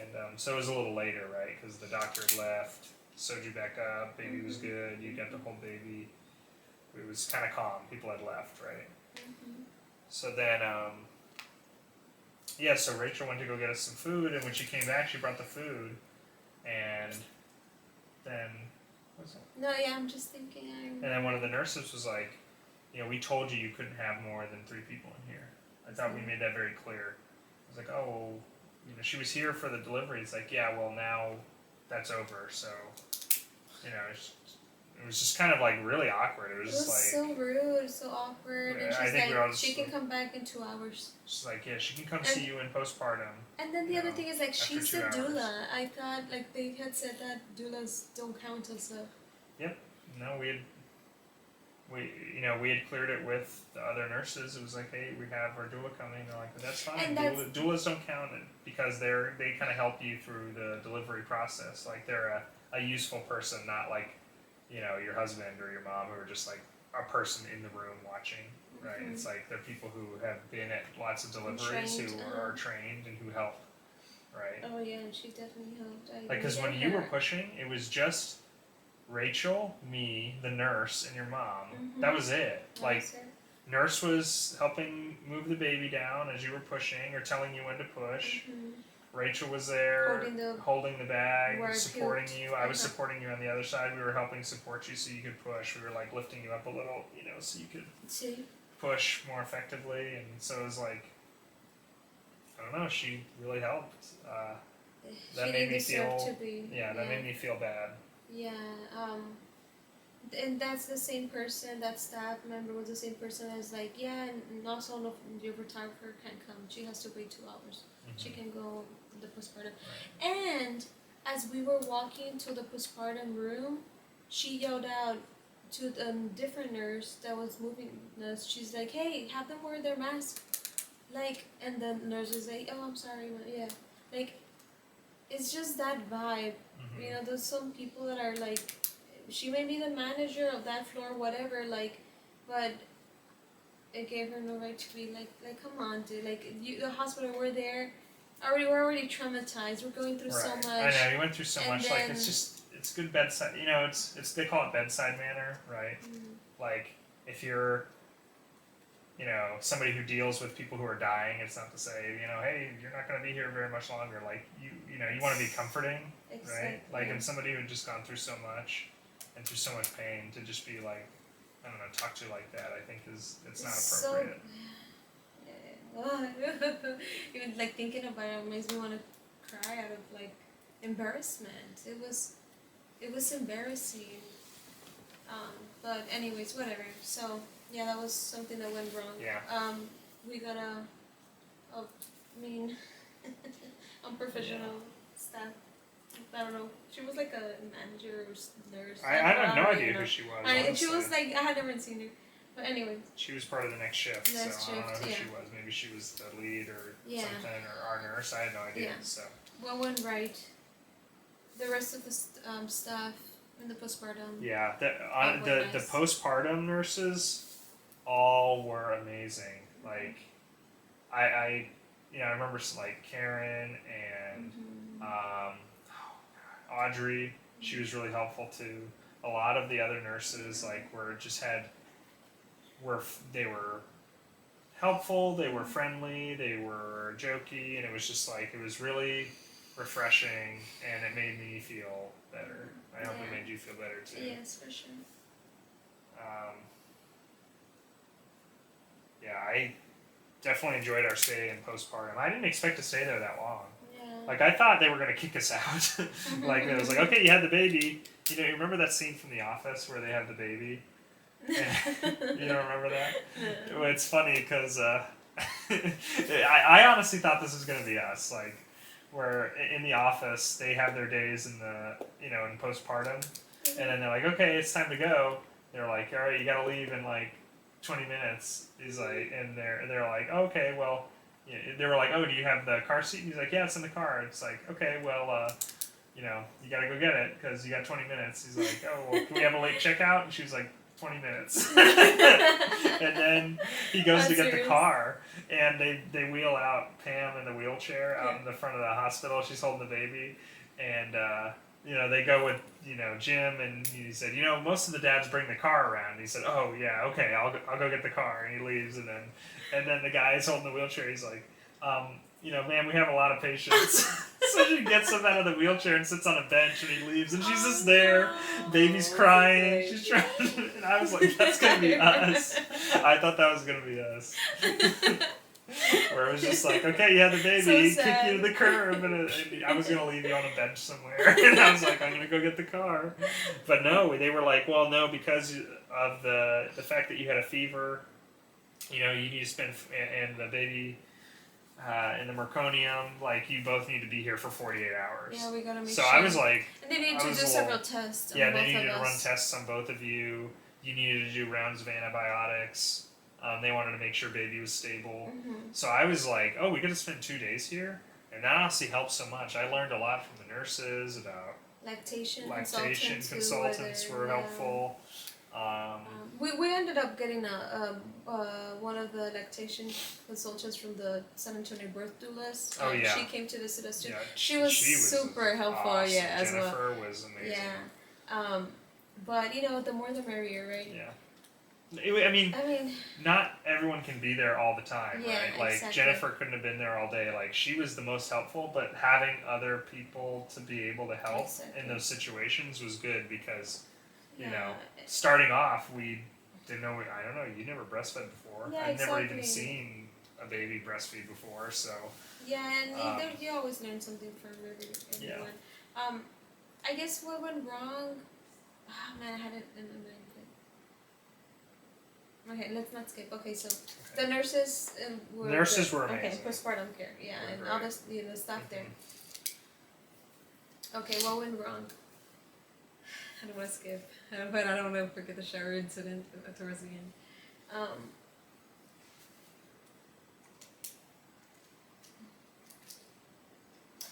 I was still in pain, I was feeling stuff, but I don't want to put that as wrong because it got better. I healed exactly. You're expected to be in a little pain. Yeah.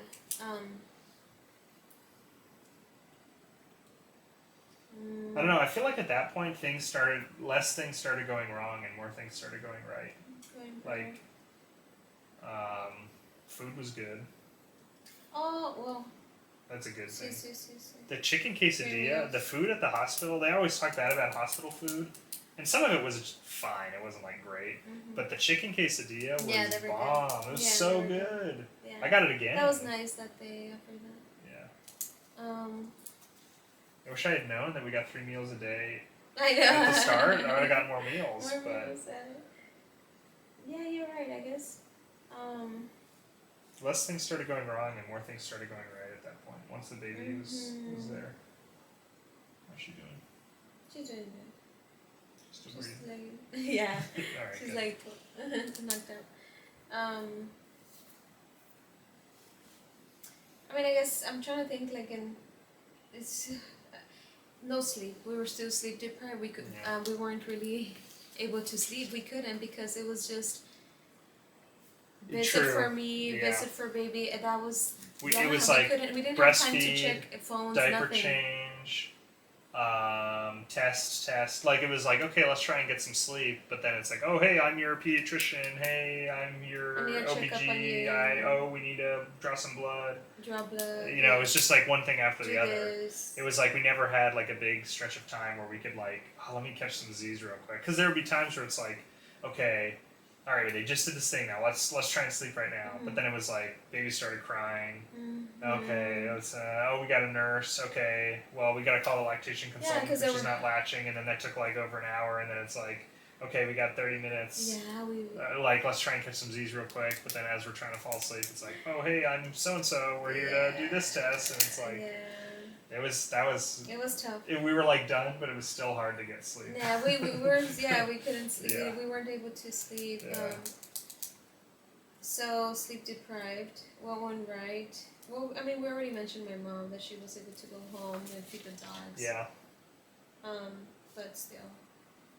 Yeah. Yeah, your mom was super helpful because she was able to be there with you and give you support, but then she was also able to go home, check on the dogs, all that stuff, right? No, what?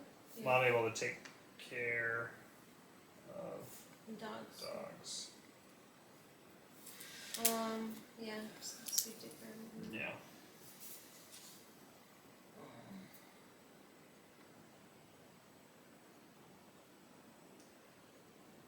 I don't know if I should say this, but I got hemorrhoids Oh, from again, I think that's one of those things. I mean, we can put it, but it's kind of like that. You could have gotten that at the birth center too. the person that. Yeah. I mean, yeah, I That guess just you're comes right. from pushing. Yeah, you're right. I mean, yeah, it was something new for me. I had never gotten that. Oh, Because I mean, I know welcome people. welcome to the adult world. I I get know. those all the time. So. Yeah, I had never gotten that. But yeah, I guess yeah, we would have put that because it was. I mean, I don't know if I'm not gonna count the pain and everything that happened and that I'm seeing in my body. I can't really walk and it burns when I pee. Everything. I mean, I don't wanna. I feel like I don't wanna downplay it either. Right. But it was still. We can add that post labor pains. How about that? Post-labor. We'll put it all together. So you got pain. It's hard to pee. You got hemorrhoids. You're bleeding. You gotta do a full routine now. Mm-hmm. When you're go to the bathroom, it's like, okay, I gotta clean myself with this warm water bottle, and then I gotta spray a disinfectant, and I gotta wear like this thing and use an ice pack. Different stuff, yeah. I couldn't sit down. It was hard to get up, get down, lay down. Yeah. I had to get the baby breastfeed. It was a lot of movements that I still had to do. But yeah, I mean, I guess for those that go through labor, giving birth, it's part of the thing that it was new to me. It's new to me. So yeah, but it's also it's good to know. All right, I want to say food. Food was right. Food was good. Yeah, I mean, I want to add that. That's right. The carrot cake was good. The chicken quesadilla Alright, was alright, good. you're They had hungry. like free apple juice. Like They it had was. a room. Yeah. They had all That's sorts good of good stuff. So yeah, they had a room with like free drinks and Yeah. little snacks and. Yeah. I guess we can skip to the part of what went wrong was like when I went to shower. Yeah.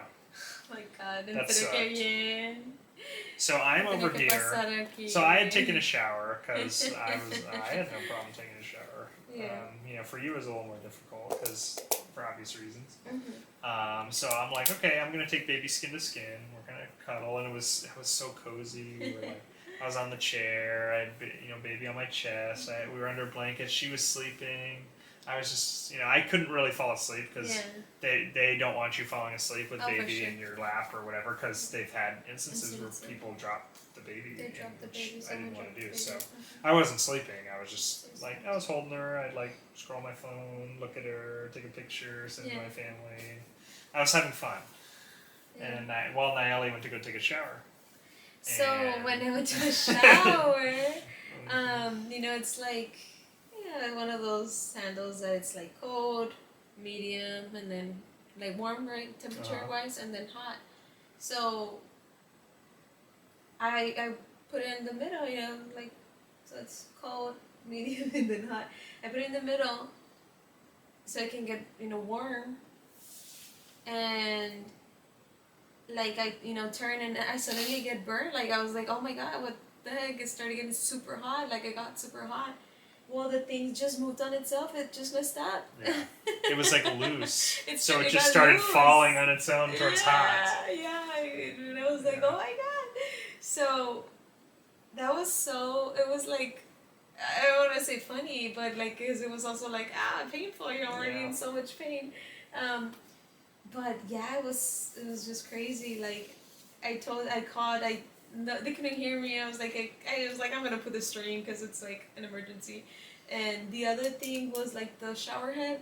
I was like, I'll move to the other, and they were both on and blasting everywhere. And it was just like, I don't know. It was just Yeah. I know. So- Naomi pulled the like I need help cord, Yeah. and these two nurses came running in, and I'm there, and I'm like, what's happening? Yeah, because you couldn't get up Yeah. either. You had Because to you were baby. yelling for your mom, and I was My like, mom had just oh, she left. stepped out. I had no Yeah. idea what was wrong. You were just like, you were like, oh, where's mom, mommy? I was like, she stepped out. Do you need something? And then I couldn't really hear you because you couldn't hear me because of the running water. But yeah, the nurses came running in, and they helped you, and then they were like, oh, we'll transfer you to another room, with a working shower. And I'm here with baby on my chest. We got stuff strewn all over the place. It's like, we're moving rooms. I was like, what? Yeah. And I had showered twice, mind you. So. Yeah. Yeah. But I guess it broke, it sometime broke. in between when I showered. I mean, mine didn't do that. It was weird because I was like, I feel like I'm spinning this more than I'm supposed to. Yeah. Like, I feel like it should stop somewhere. Like, most showers, they stop at a certain point. But mine, it was like, to get hot, I had to, like, go around the horn once. Yeah. And then to get it to stop, I had to go around, like, a lot. And I had to, like, kind of tighten it down. So I feel like I don't know. It was. I don't know if it was old or what it is. I think it was just broken. It was like it was.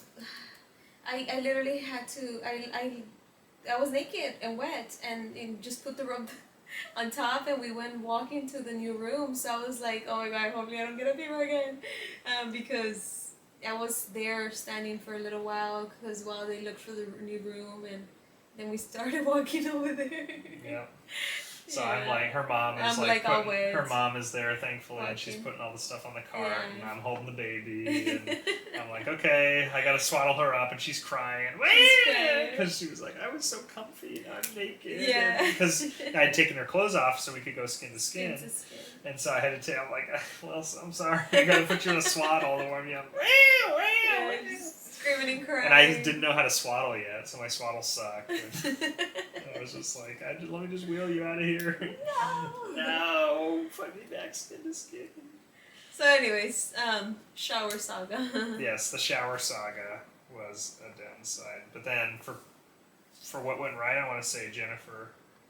Yeah. From San Antonio Birth Doulas. Our doula, Rachel, scheduled an appointment for us. She was the lactation consultant there, and she was like a font of knowledge of all things breastfeeding. I learned a lot about breastfeeding. So much, yeah. And she helped us get her to latch and got us good techniques, and we were already getting her to latch, but it would take us a while. Yeah, well, what went wrong? Like, there was no milk coming out of my boobs. I think it was. It was. You just couldn't see it. Well, I mean, she was eating something because she was peeing and pooping. But it was because also we were getting the formula. Remember that they. But it wasn't that much formula. They just used the formula to kind of entice her onto your nipples. But it was not that much. Well, I don't know, but there was like so many people that were like trying to like get milk out of my boobs, and it was so painful. And I couldn't see anything, so I started having doubts. I was like, no. But they said it was thick, right? Yeah. See, let me give her some. They said it was thick. Oh, is she gonna feed again? You want to switch her to the other side? Yeah. Yeah. So, anyways, you can hold this. Whatever you hold. I got it. Oh, never mind. I guess she's cool. No, okay. Oh no, never mind. She made a face. Can you hold it? Yeah.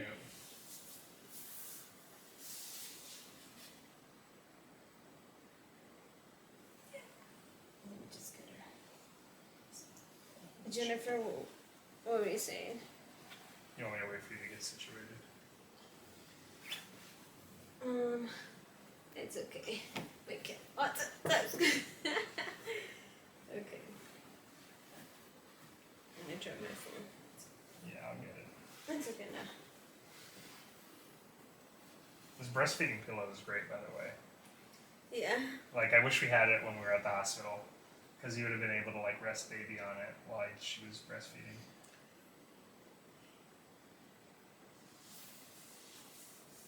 So, what were you saying, Emma? Yeah, we can... No. Yes, I do. Yes. Okay. So, yeah, Jennifer was really helpful. So we were already getting her to latch, but it took us a while. And we would have to, like, put formula on a syringe and try and entice her onto the nipple, which is, like, not ideal, obviously, because we just want her to latch and breastfeed, right? But she taught us some good stuff, and we were able to get her to latch, and Naomi's since been getting her able to latch consistently pretty good. We're still trying to get it so that she's opens her mouth wider, so that it's a little less strain on her. But sorry, but it's not like before where we were kind of like didn't know if milk was coming out. Didn't know if I knew milk was coming out. Naomi had her doubts though. Yeah. No, She was eating something. it. She was pooping. She was peeing. Like it's colostrum. It's that first milk. It's really thick, right? I think that's why you weren't seeing it. Yeah.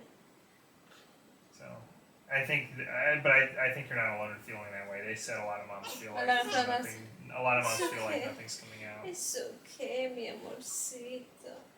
She's trying to.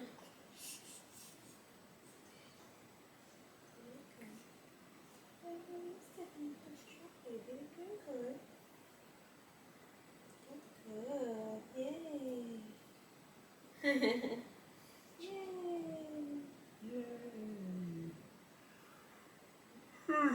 Yeah. So what was Wait, no. You still need to Yes. Okay. So yeah, she was good. I have another what went wrong. The glucose protocol. The glucose protocol? Do you remember that? So because of how the baby came out, they had her on a glucose protocol, which means they had to test her blood sugar every 3 hours, and she had to eat in between when she got her blood tested. Otherwise, they would have to restart the protocol, and we wouldn't be allowed to leave until she passed this glucose protocol, basically. And so that was kind of stressful because we wanted to breastfeed her, right? And they said, well, if she's not breastfeeding, we're going to have to give her formula. Yeah. And you can only syringe feed her twice, because you had to give her 5 milliliters of formula for feeding, which they said max syringe feeding is 10 milliliters, so you can only do it twice. Otherwise, we're going to have to give her a bottle. And we didn't want to give her a bottle, right? We wanted to breastfeed her, because we know that once or we had been told that if you bottle feed early, that it can cause nipple confusion and can make it harder for her to latch to actually breastfeed, which is what we wanted to do, right?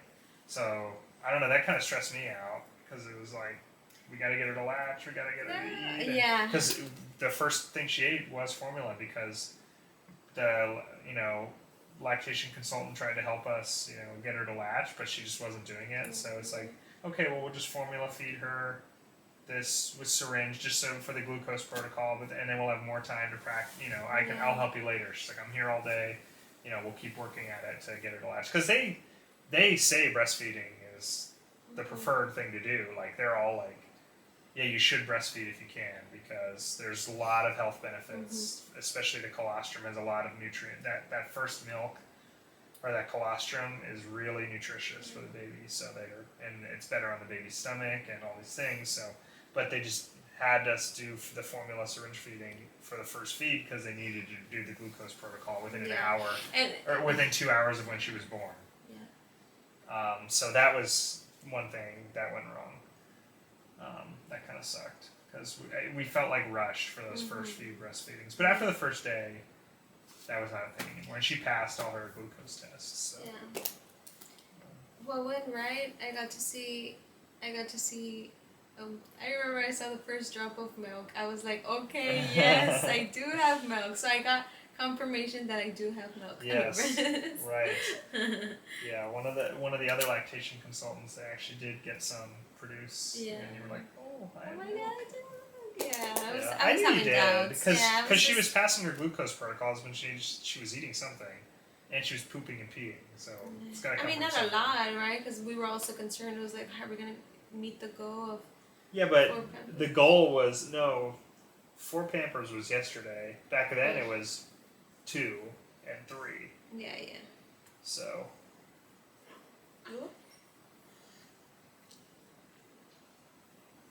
Anyway, yeah. So, for what went wrong, you can also put the, because we're talking about the milk, right? Mm-hmm.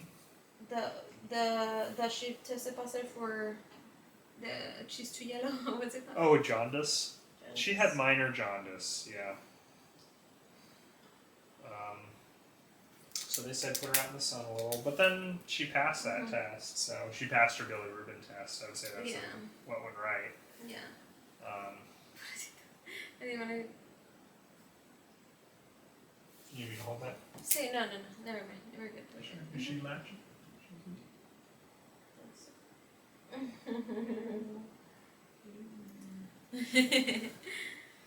So she passed her bilirubin test though afterwards before we left. So it was just minor. I have jaundice, so I had minor jaundice when I was born. I think me too. Yeah. Yeah, so I think it's pretty common, but. Oh, wait, record it again. Yep. Just so.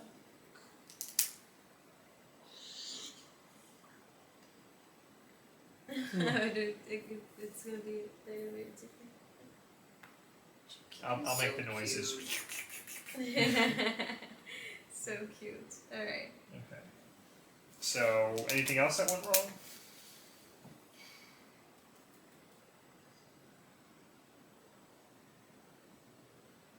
I mean, oh, chiquita, I'm just listening to her. I think honestly That was it. that I can think of during the hospital, yeah. Because I got a few more things in the what went right column.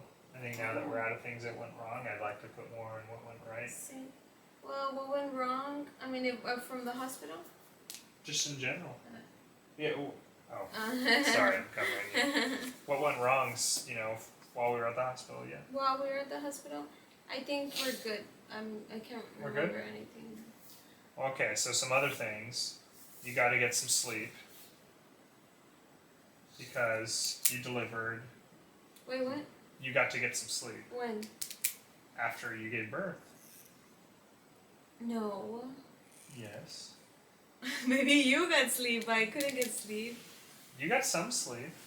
Like what? Like a few minutes? No, a few hours. Maybe like the last day. I don't know. I feel like. Here, can you hold this again? Yeah. No, because remember we talked about like they kept coming. No, I know, but what I'm saying though is that compared to how we had literally zero sleep.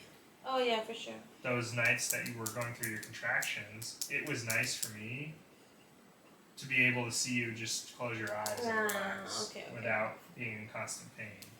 That's what I meant. I mean, like maybe you weren't getting a crazy amount of sleep. Okay, yeah. But you weren't in constant agony. Yeah, and for sure. I think that is something that went right.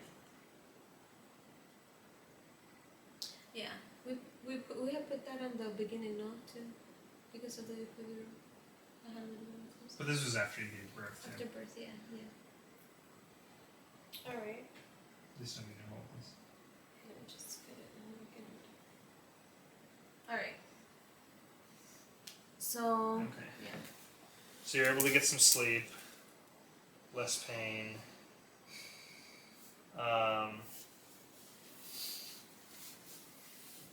What else went right? I got to show some pictures to my family. That was nice. Yeah, for me, I don't know. I was still very tired. I couldn't really get sleep. It was still coming in. I didn't want to get my phone because, like, I still didn't really feel all there.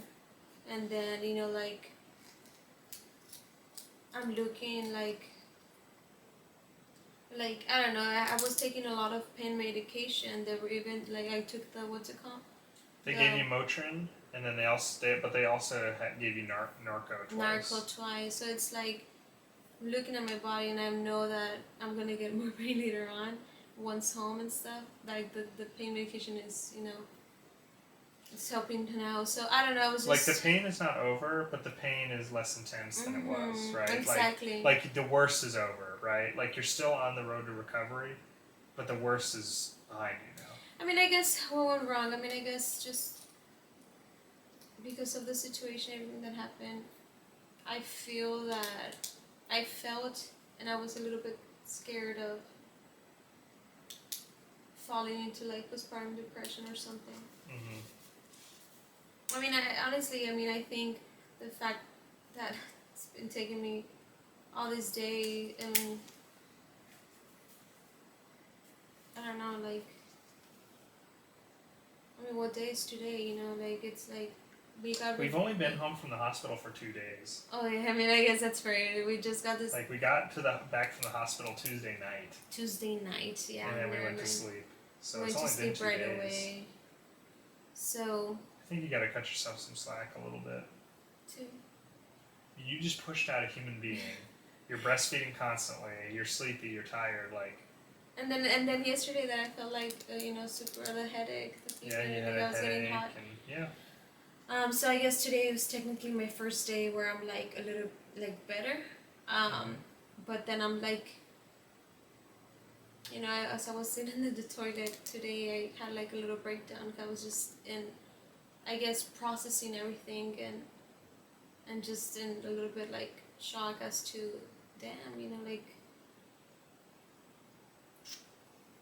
it went completely opposite than I would, you know, had hoped for or you know had imagined, and you know, but then again, so what went wrong? I mean, I guess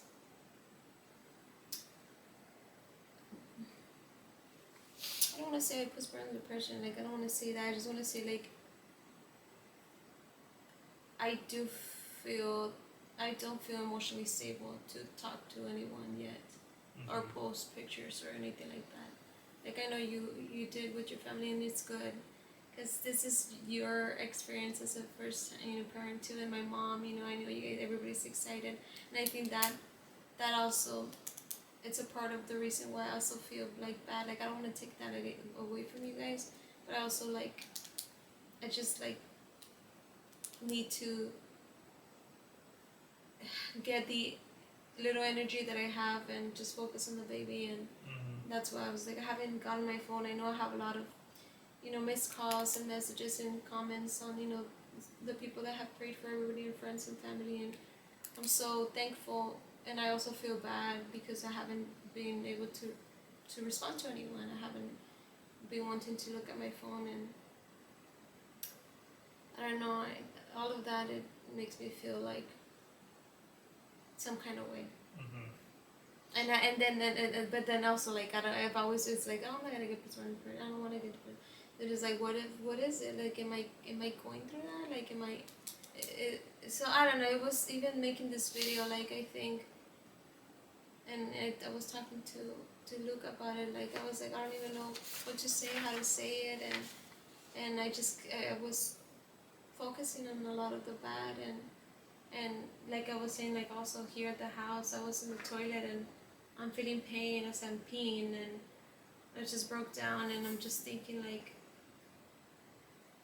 I don't know, maybe I wasn't strong enough. Will I be able to do this again? Just all this self-doubt and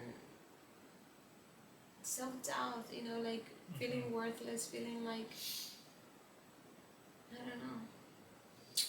But I think I'm glad we did it this way, because I think we as humans tend to focus a lot on the negative, right? yeah. I think sometimes we forget about the good things that happen to us too, because the negative ones affect us more, right? So I liked how we did this, because for every negative thing that happened, we had something good that happened, right? And even some of the things that I think were better at the hospital than they would have been at the birth center, right? Like having that support for 2 days of having like nurses helping us like swaddle baby, help with lactation. Because at the birth center, we would have spent time there, but they were like, oh yeah, you'll be able to go home. Yeah. Which is great, because we're able to recover in our home and not in an uncomfortable hospital bed eating hospital food.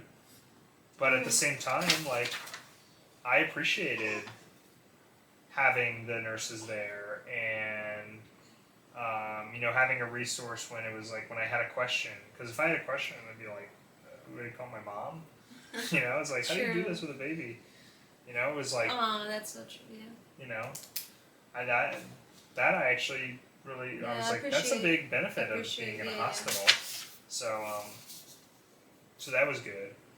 But yeah, and then I guess about your other stuff, so, maybe this has eased some of that, right? We have some positives along with the negatives. But then as far as, like, I don't think you have to feel weak, because people who are smarter than me and who are more experienced than me have said the opposite.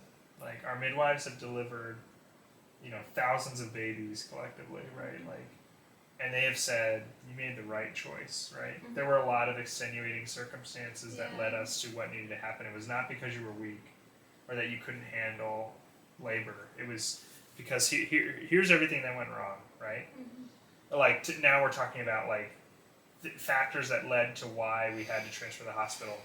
Baby was stuck in the right pelvis and not engaging in the cervix, which was causing your prodromal labor, preventing you from progressing. Baby had a short umbilical cord, which was probably also holding her back from descending down into the cervix, right? The umbilical cord, so Nayeli wanted to get the umbilical cord, preserved so that she could give it as a gift to her baby, when she's 18, so she can. Or 15, whatever. I'm still trying to decide. Or whatever. It'd be a cool, funny, awkward gift to give to the baby.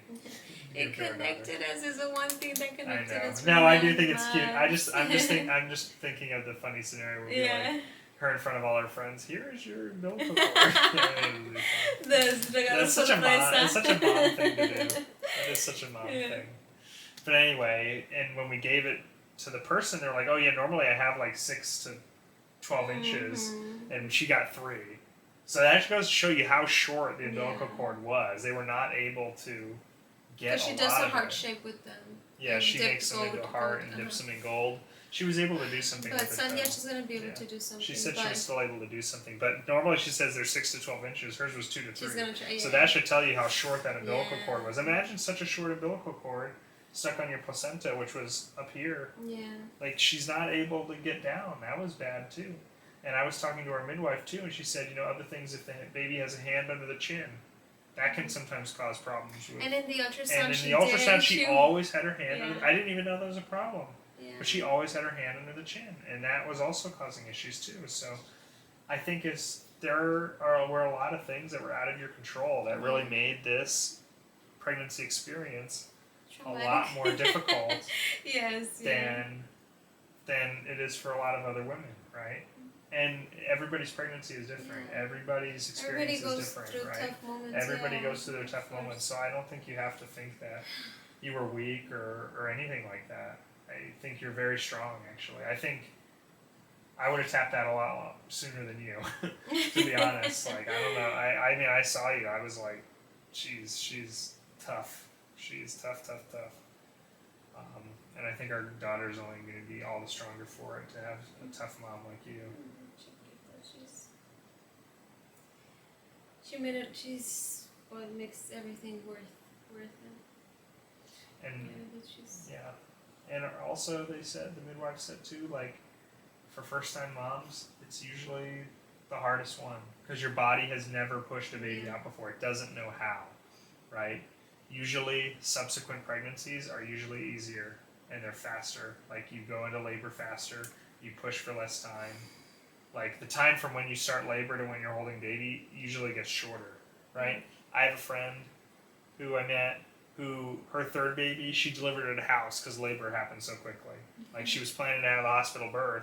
Yeah. And just all of a sudden she's like, "Oh, I'm in labor. Oh, I dilated." I mean, she's a physician's assistant, a PA, so she is medically trained, so she knew what to look for. But she was like, "Oh, baby's coming." She delivered the baby herself, gave it to her husband to clean off, and then delivered her own placenta in her own house. Like that's crazy, right? But it's like everyone has said, like if you want to do it again, like.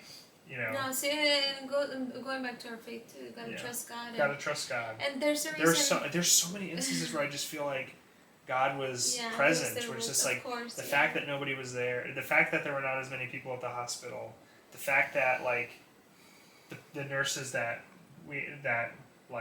reassured us, they were there just like at the right moment. I don't know. The fact that we went when we did was like the perfect time. Like when we decided to go. I don't know, and then there was a Blessed Sacrament in the chapel. It was not a Catholic hospital, but there was still a Blessed Sacrament in the chapel that was donated by a local church, and it was just like, I don't know, I just feel like there were so many things. Like right when Rachel got there was when you were ready to push. Like, what a coincidence, we're like, oh, we don't know when she's gonna be ready. Like they gave her the pitocin now. We don't know how fast it's gonna react. Literally the second she got there, it was like, oh, we're ready to push. She's like, I got here at perfect time. It's like, Yeah. what the heck? So convenient. How does that keep happening? I don't know. There was a lot of things like that. Glory be to God, and I think it's always good. We're humans, right? Moments of weaknesses. We have moments of weaknesses, moments of doubt and self-doubt, especially, and I think it's always good to surround yourself with people that can spiritually motivate you and remind you, right? Because of all this, promises and truth that God speaks through us through the Bible and all that, because He loves us. So I think that I don't know. I think it's something good to have. If anybody that watches this video is there and want to watch this long video, but I think it's good to definitely try to have a good support system. I give thanks to God that I had you, Mirmod, and my mom as family, and all the resources that are available here in this city, and Catholic charities that supports the funds that has that San Antonio Birth Doulas organization and so many other services, and it's just amazing. So I didn't do it alone. I thank God for everybody that prayed for us, and that continues to pray for us, and for everybody that watches this video and hopefully gets something out of it. Yeah. And it's gonna be it's pretty much it. It's definitely a learning experience. Yeah. We're first time parents, and we're excited. It's only gonna get more exciting. See. It's only gonna get more fun. Thank you, Mom.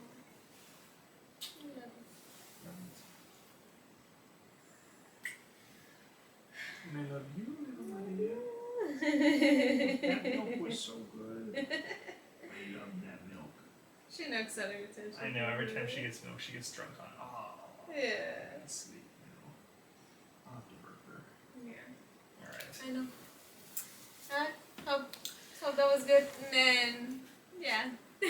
Thanks for watching and for all the support, prayers, good vibes. May God multiply those blessings to you and your loved ones as well.